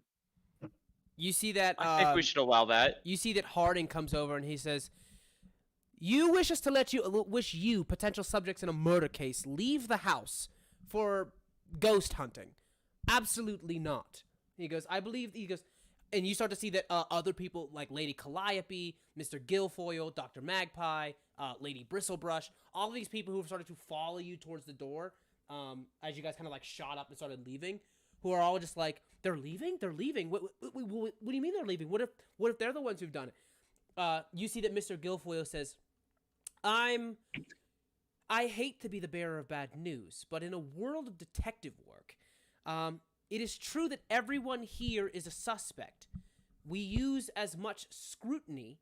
All evidence is scrutiny, and so he goes, I apologize, but as per the rules, as per the word of the Lord of the House, nobody leaves until either A, Scotland Yard approaches, until A, Scotland Yard arrives on scene, or B, the murderer is caught. Well, what if the murderer is already outside the house? If the murderer was already outside of the house, there would be no way for him to come inside to commit a murder. Surely even you know that. You just locked the doors. It's not like Can I attempt to make a persuasion check here? Sure. That's what I was trying to do. Okay. I am going to say, good sir, there are affiliates of Scotland Yard present, whether they be direct members, like the good inspector here, or myself, a known associate of Scotland Yard, and we are going outside to investigate. We are not leaving the property. We are simply going outdoors to investigate claims that have been brought to our attention. Potential leads. What if I Mr. assure you, Undergrove comes there with is us? there is enough differing affiliations present at this moment in time that should the murderer be among us in this particular party, there will be enough people here to stop them. Brett, shouldn't you be a little skeptical of Mr. Undergrove by now? I would say you can roll. You start to see that they. If anybody else wants to make an insight check while he makes this perception, you can, or this persuasion, you can.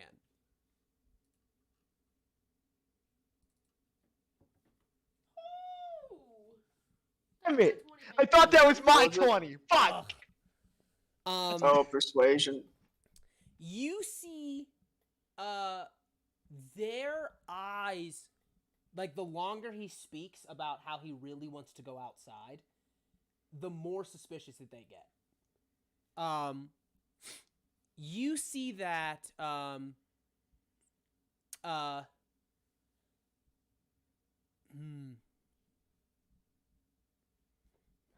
okay. You see that Osmond Sheffield speaks up. The giant that's Shellcrest. Sheffield, I believe, is I'll tell you in a second.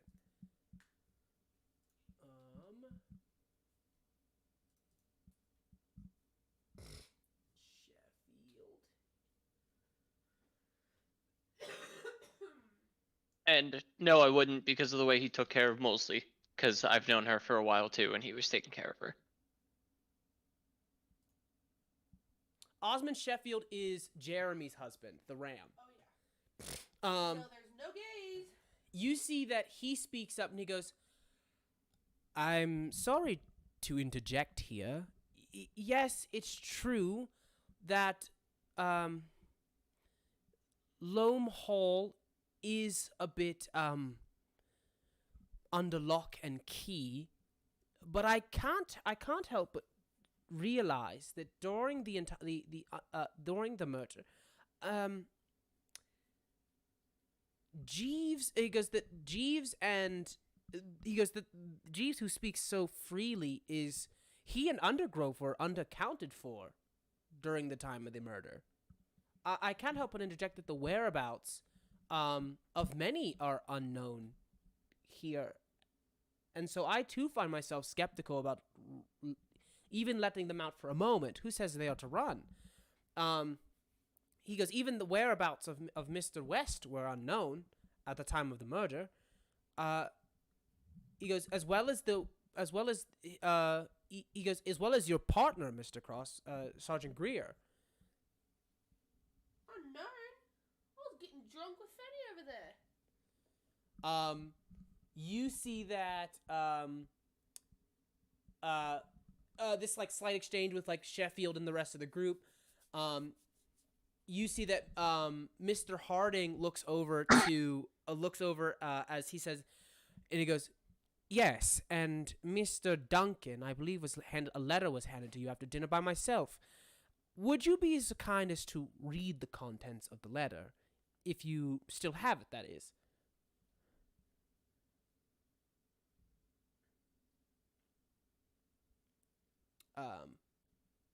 Max, are you still here? Yeah, where's this letter? Either way, I guess I never sent it to you. The letter says, the letter is pretty much like a giant, like, fuck you to Duncan. It's pretty much talking about how pissed he is that Scotland Yard has been on his ass this whole time, and that, he's like, oh, well, just to prove to you that I'm innocent, I'm selling 50% of my shares of my own company to my chief competitor, and I never want to hear I never want to, see you again or speak to me again. It's this, really, meta letter that shows that he and, Duncan and Brock Hollow had a grudge with one another. That they aren't, yeah.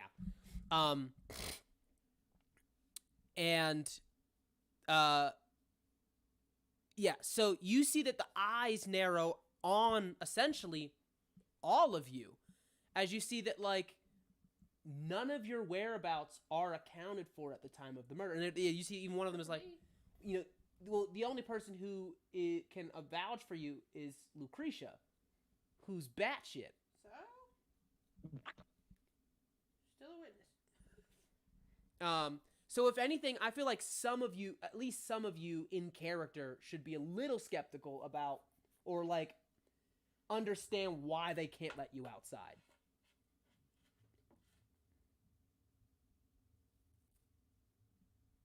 I was eating dinner with the rest of the staff.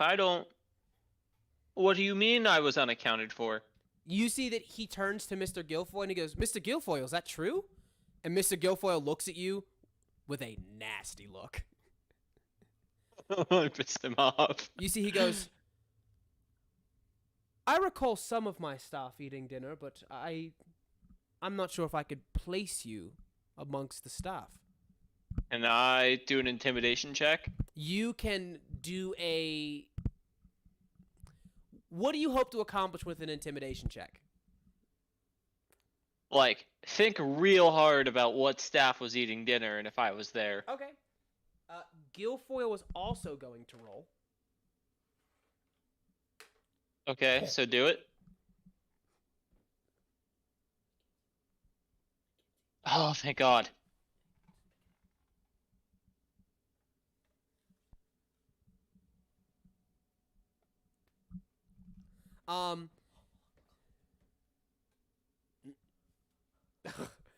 You guys look as this standoff between Guilfoyle and Godfrey happens. It seems like Guilfoyle might be the one telling the truth. What? How did he roll higher than that? It's only one way, buddy.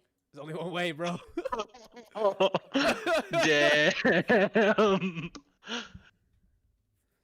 We gotta get like a box of doom. Fuck. Fuck. I'm screwed. I'm just gonna hide behind Edmund Cross now.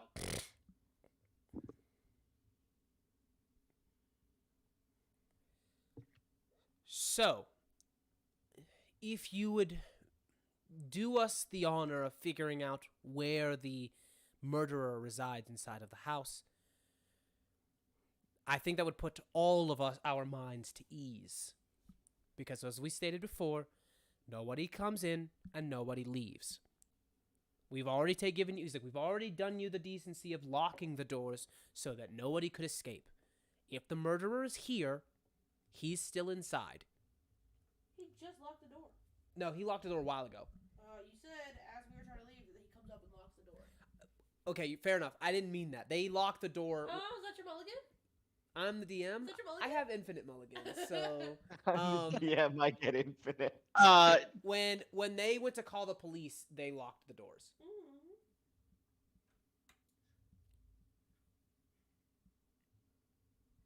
Mm-hmm. I don't know what to do now.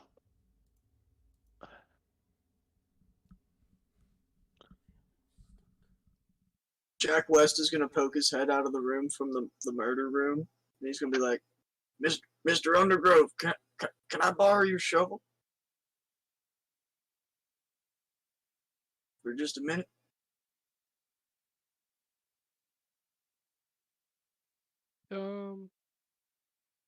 Sorry, I just realized. What for? It just recently occurred to me that there's one part of this room we haven't checked yet. You want to come in here for a minute? Aren't I in the room with you? Oh, are you? I thought you went out with them. I wasn't. I didn't even look at the map. Why don't you take that handle of your shovel and poke around the ceiling a little bit? See if there's a hidden trap door in the ceiling. Is there anywhere in the ceiling that looks, I don't know, different? While they do that, you see that Guilfoyle turns out, he goes, "Sirs, please do not poke around the ceiling." As he starts to stomp in after you guys. Cross and Greer, as well as Inspector Duncan, will you three roll me perception checks, please? I would love to. Lame. Can't wait to roll another 3. All right. Basically 3. I'm gonna be with him, so should I do it too? Yeah, you can go ahead and roll. If you're not walking after him, so go ahead and roll. Ooh, so that's 2 passes. Okay.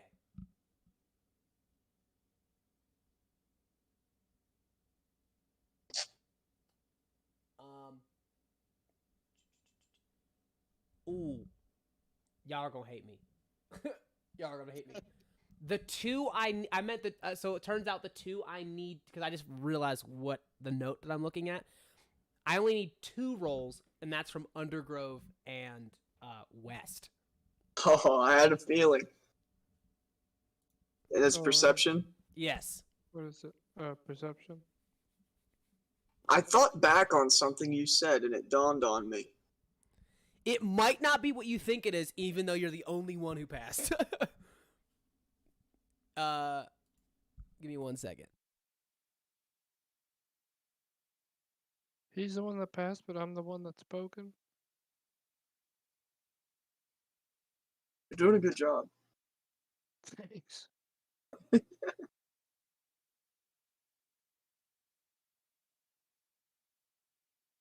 Maybe I was just standing in the right spot, saw it at the right angle.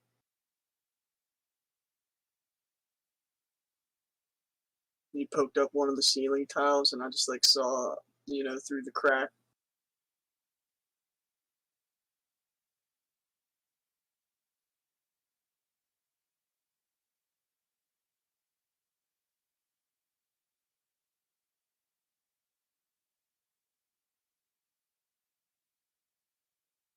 Like I said, it's not what you think it is, but it is definitely information that it's definitely information that might help you.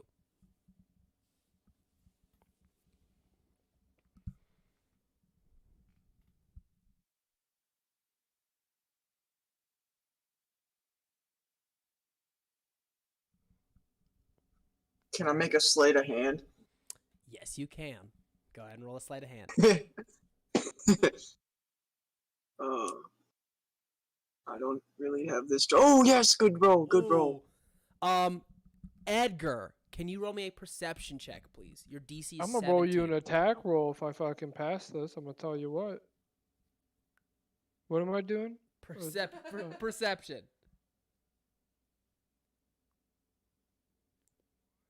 Act like my shoe came untied. All right. You see that Jack goes down as you come in and hand him your shovel. As Guilfoyle is like running after I never you guys. handed him the shovel. Oh, you didn't hand him the shovel? No, I was the one poking. Oh, okay. You see Guilfoyle comes in after you like, my lords, please stop. Dude, don't destroy the ceiling. I understand. You could always just go upstairs to look for it. Whatever it is you might be finding. I doubt it's hidden in the ceiling. You swipe that. Ooh, baby. So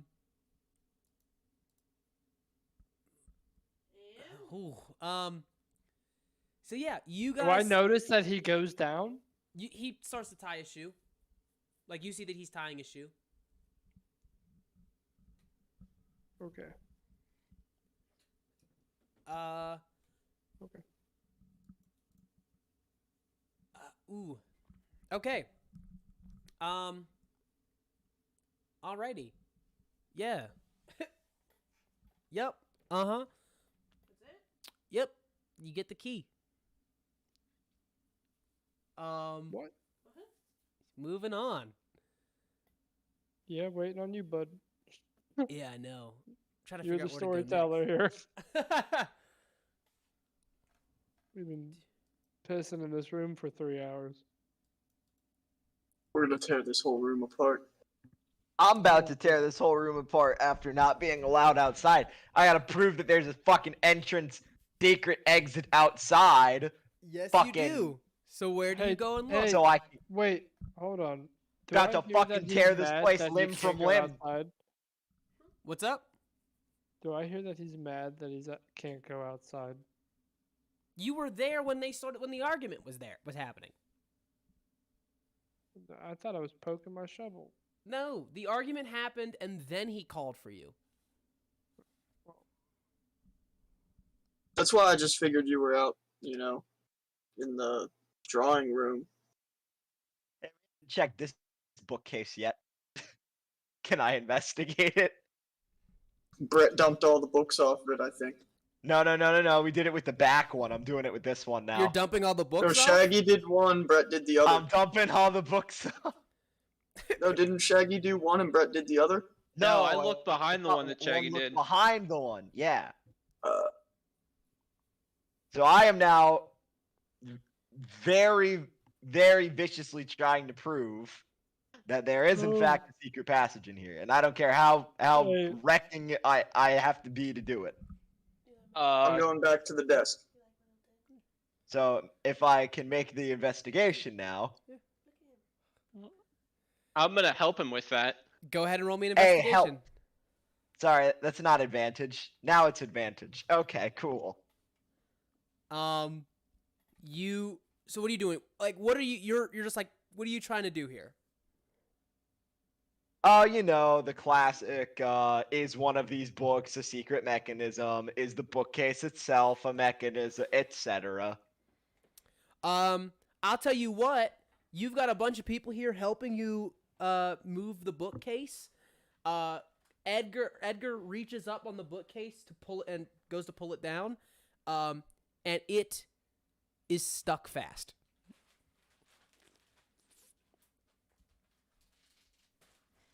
And I look for Can I wires start around there. throwing books? Can I start throwing books from the fucking Brett, shelf? you just need to stop trying to look. You just start throwing books. I just start throwing books. I don't even fucking care about looking anymore.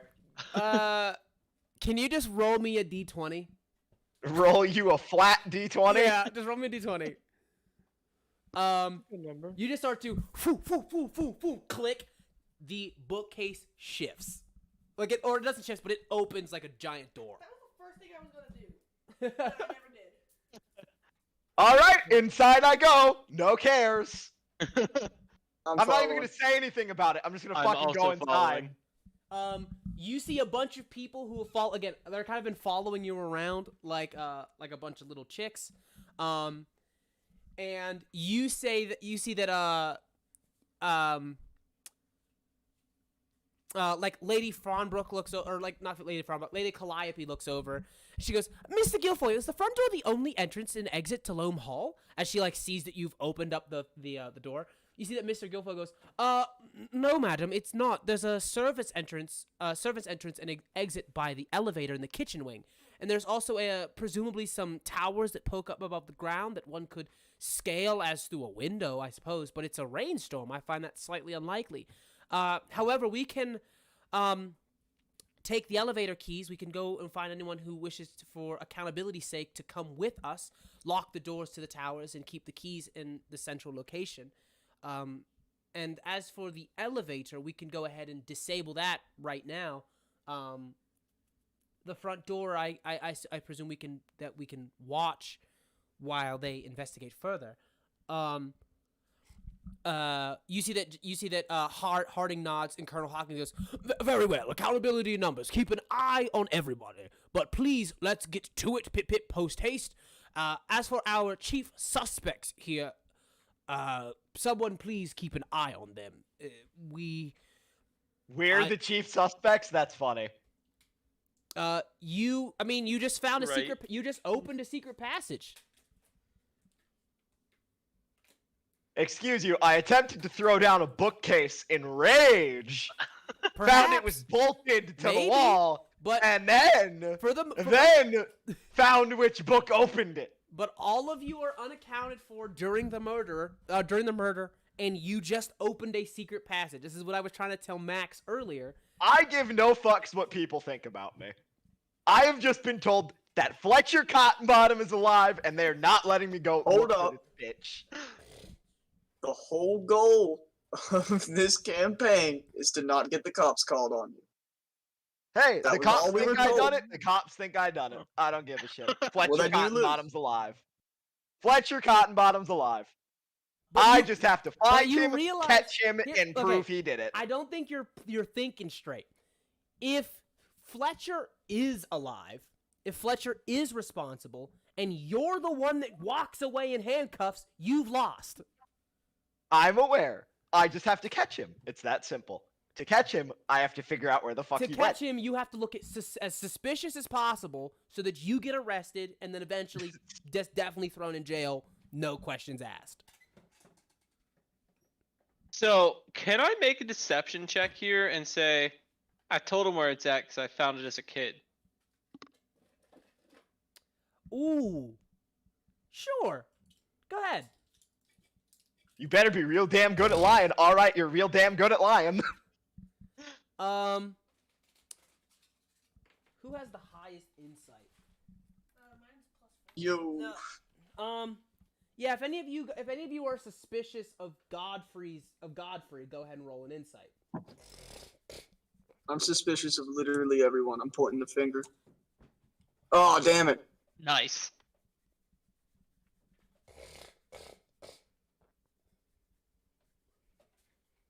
Lucky my zone of truth wore off, damn it. Well, I know he's capping because I just found this shit, so I don't even have to roll. On who? Wait, what did he say? Like, what was... I found it as a kid. You I guys told him are where it not was in a at. Party. Here's what I'm saying. Do you believe Godfrey?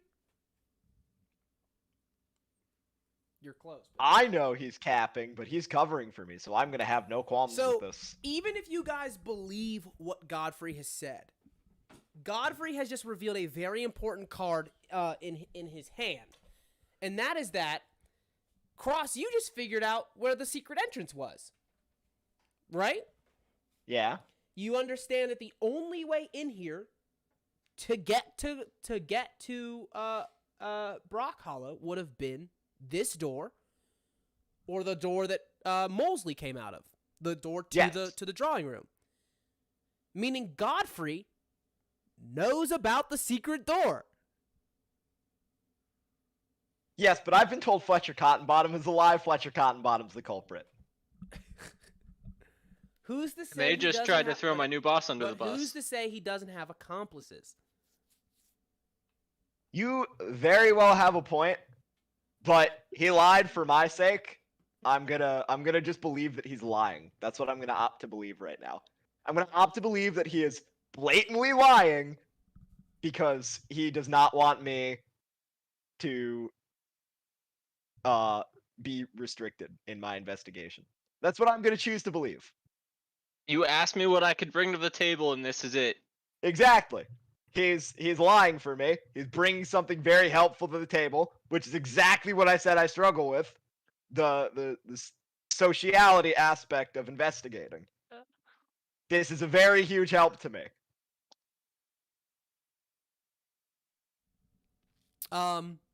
Okay. You see that people start to file out of the study. You see that Mr. Guilfoyle goes, right. I see no reason to keep all of you under lock and key for the time being. There are a fixed number of cars outside, and we are going to seal off the exits. On the off chance that the hunter of Hampstead Street saw fit to murder Squire Brockhollow, and you could tell from the tone of voice he doesn't think it's likely. You see, he says, I'm not going to stop this detective from doing his business, nor indeed do I truly believe that it is not possible that someone outside of the six of you is responsible for the murder. He says, well, we can't, I'm afraid, we still can't, I'm afraid, rule out Mrs. Molesley out of the equation. So if there's anything I can do to be of assistance in this investigation, Mr. Cross, please let me know. However, do understand that all of you are still being watched. Certainly. He exits the six of As he you. walks out. Before he As he goes. Go ahead, Cody. Are we just... Go ahead, Cody, sorry.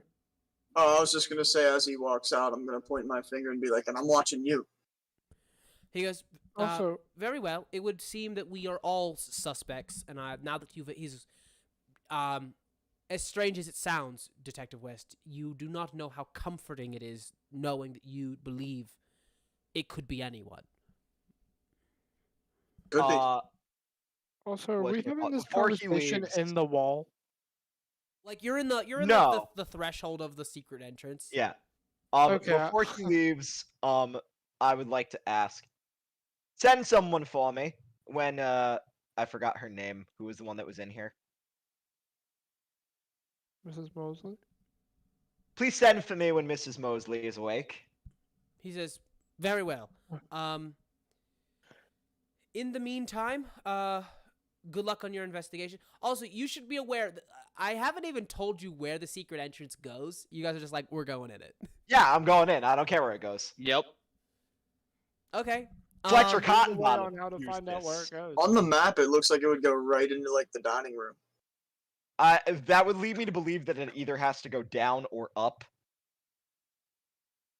Also, keep in mind, we still haven't figured out where the electricity is coming from, unless it's on the other side of this threshold. So that is something to also keep in mind. There are still puzzle pieces in play that we haven't quite solved. And you figured out haven't, where it's and, coming and from or where it's going. it's also important to know you guys have shared no information with each other. Hey, I've shared stuff with Greer. We've shared some information with each other.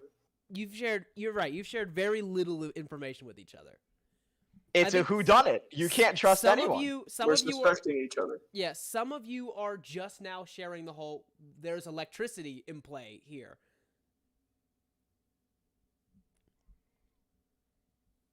I thought that was like. I thought that was spoken about. common knowledge when we I thought busted the that was- door open. Yeah. And like I when we said, started- "Oh, there's electricity on this," and I said that to the room. Okay. we were there's talking about who could somewhere fit their on this head in. floor is the source of the electrical current. So let's go through what we know real quick. You know that, so Squire Brock Hollow has been murdered. Question is by who? Top of the list is Mrs. Mosley. To some, to others, it is a ghost. Mrs. Mosley is missing some of her recollection of the night. She says that Brock Hollow called her into his office because he planned on letting her go, and he was going to be paying her a large sum of money so that she could live comfortably after she was gone.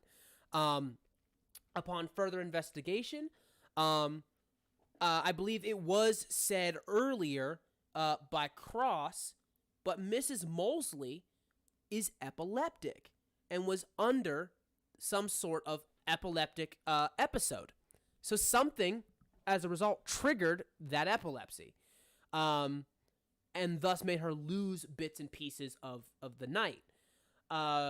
Moving forward, you have got a couple of suspects who kind of show themselves in Harding, in Hawkins, in Guilfoyle, Lady Calliope, Lady Frombrook. Like, I'm sure some of you suspect Lucretia, maybe? I don't know. Nah, she's just bad shit. Eugenia Bristlebrush. Bristlebrush. Is there any other loose ends I can tie up for some of you real quick, with information that may or may not have been said yet? For us as players, and additionally anyone in chat, question mark? Yeah. Specifically for you guys, but that being said, there's also the note that says, Mr. Cross, I am afraid. And that's all it said? There was nothing else on said note? Correct. And it was definitely in his handwriting? Yes. Could I investigate it to clarify that that note is in fact not forged? Sure. Go ahead and give me a investigation check. I wanted to do that earlier, but it just kind of never happened, but it was fine. Can he roll that with it before? Well, I was trying to say, can I help him with that, knowing how long I've known the Squire that I would know his handwriting? He is unfortunately already rolled. I thought so. But it looks like his handwriting. It looks like the same handwriting that you found on the letter, the invitation to the party. Can I roll the investigation on it then? Sure. Nope. Yeah, looks like the same handwriting.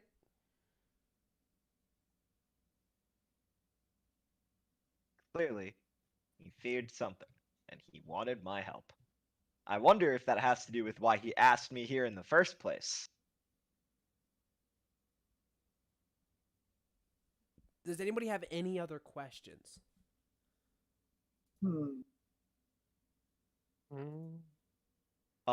Is the entrance leading downwards, upwards, or just straight into the walls? It leads straight ahead. Doesn't even turn. It doesn't turn? How Nope. deep is this Damn. wall? It's not This very wall's deep. like Yeah, 20 foot deep. it leads straight 20 ahead, foot but hallway. it doesn't go down or up, Damn, so it's I just just- a room? I just really failed that fucking check. What are you rolling for? What check? I looked on the other side of this wall earlier, but failed it. Well, the other side of this wall is not the door. So there's a difference. Like, you gotta understand, at a certain point, I had to give it to you guys because there's a difference between, like, oh, I roll an investigation check and I roll low, and it's like, okay, well, you don't see it. And then there's a difference between, like, I physically move the entire secret door. Like, and it's like, all right, well, I guess you see it since you decided to pull the bookshelf down. Yeah. So, like, I just had to, like, give it to you for that one. Anyone else? Does anybody else have any questions? Any theories they want to pose to the group? Also, remember, Actually, now I have a question. you only one of you has made an attempt medically on the Squire's body. Like, you haven't, in a murder scene, while yes, you want to look for clues regarding, like, how they got in and stuff, it's also important to look at the actual body. Figure out. Keep in mind, I did, and I rolled poor. Yeah. Somebody else just- also was looking at Just so I'm clear, right? Everybody was in this room eating dinner when we heard the scream, right? No, actually. Remember, the murder happened after dinner. I was in the bathroom. Okay, so who was in this room prior to said scream? I did ask you guys where you wanted to be after dinner, specifically. I said, where do you want to be after dinner? None of you said the dining room. So none of you have any idea who was in the dining room. Okay, I did say that. That is true. After dinner. Where should I go? Clearly said bathroom. Hmm. But the way the passage goes, it wouldn't lead into that room anyway. Apparently, the wall's just like 30 feet wide, 30 feet deep. We're just walking into it. Well, I don't this know. is a lot less than 30 feet. Okay, relax. That's what it looks like on the map, but he said we're walking straight into the wall, and he didn't say we went through a second door that would be built into the other wall. So how would, you know what I mean? It's, okay. You get what I'm saying? We're still in Yeah. the wall. We're not guys- coming out the other side. It does, I'll just debunk that right now. It does go into the dining room. The map is small. The squares are just there so you can actually put your minis on the map. It's not like Okay. legitimately like a 5 foot, like it's a pretty bit thick wall, but it's not like 30 feet thick. No, Okay. it is a thick wall. There's a smaller door inside of the bookcase that once you open leads into a secret door that is connected behind what looks to be like a statue in the dining room. Can I do a medicine check on him? Sure. Is there anything you want to look for specifically? Electricity wounds. So there's a secret door from the dining room to this room. I want to do a check, but I'm gonna wait until. He is a little bit like charred at the fingers. He's a little bit charred at the fingers. But ultimately it does look like what killed him was the knife. So with that same check, can I look at the wound, or should I make a new one? That would be a new one, yeah.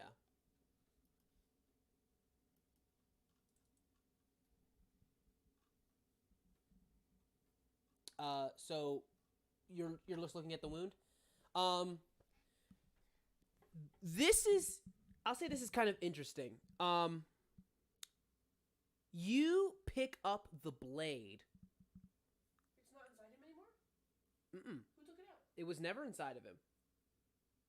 Giggity. He stabbed himself, but the blade is out now. In his hand. Yes. Are you gonna share that his fingers are charred by chance? Momentarily. Let me finish. The blade has never been used. It's not bloody? It is bloody, but like prior to this, it is a pristinely new blade. You see that like the messiness of the wound is in stark contrast to the sharpness of the blade.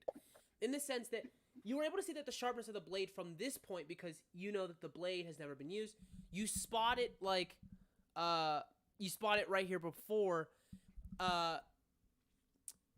It's again, it is messy. Its a wound is large, but it's not the blade that catches it because you specifically looked at the wound and you rolled a 17.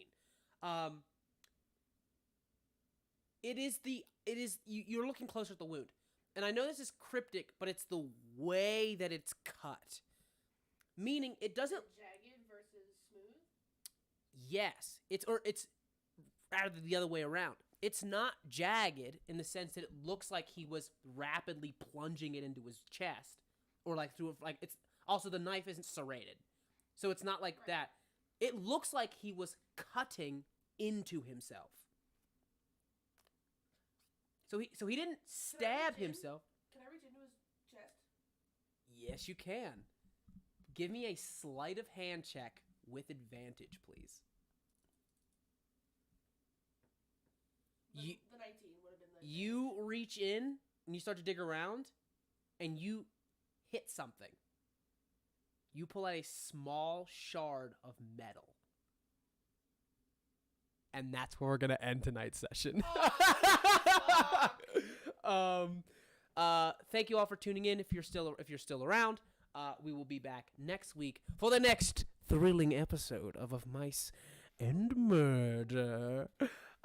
This has been your adventure guide, reminding you always that it could be worse. See you next time, guys. Bye. Bye. Bye.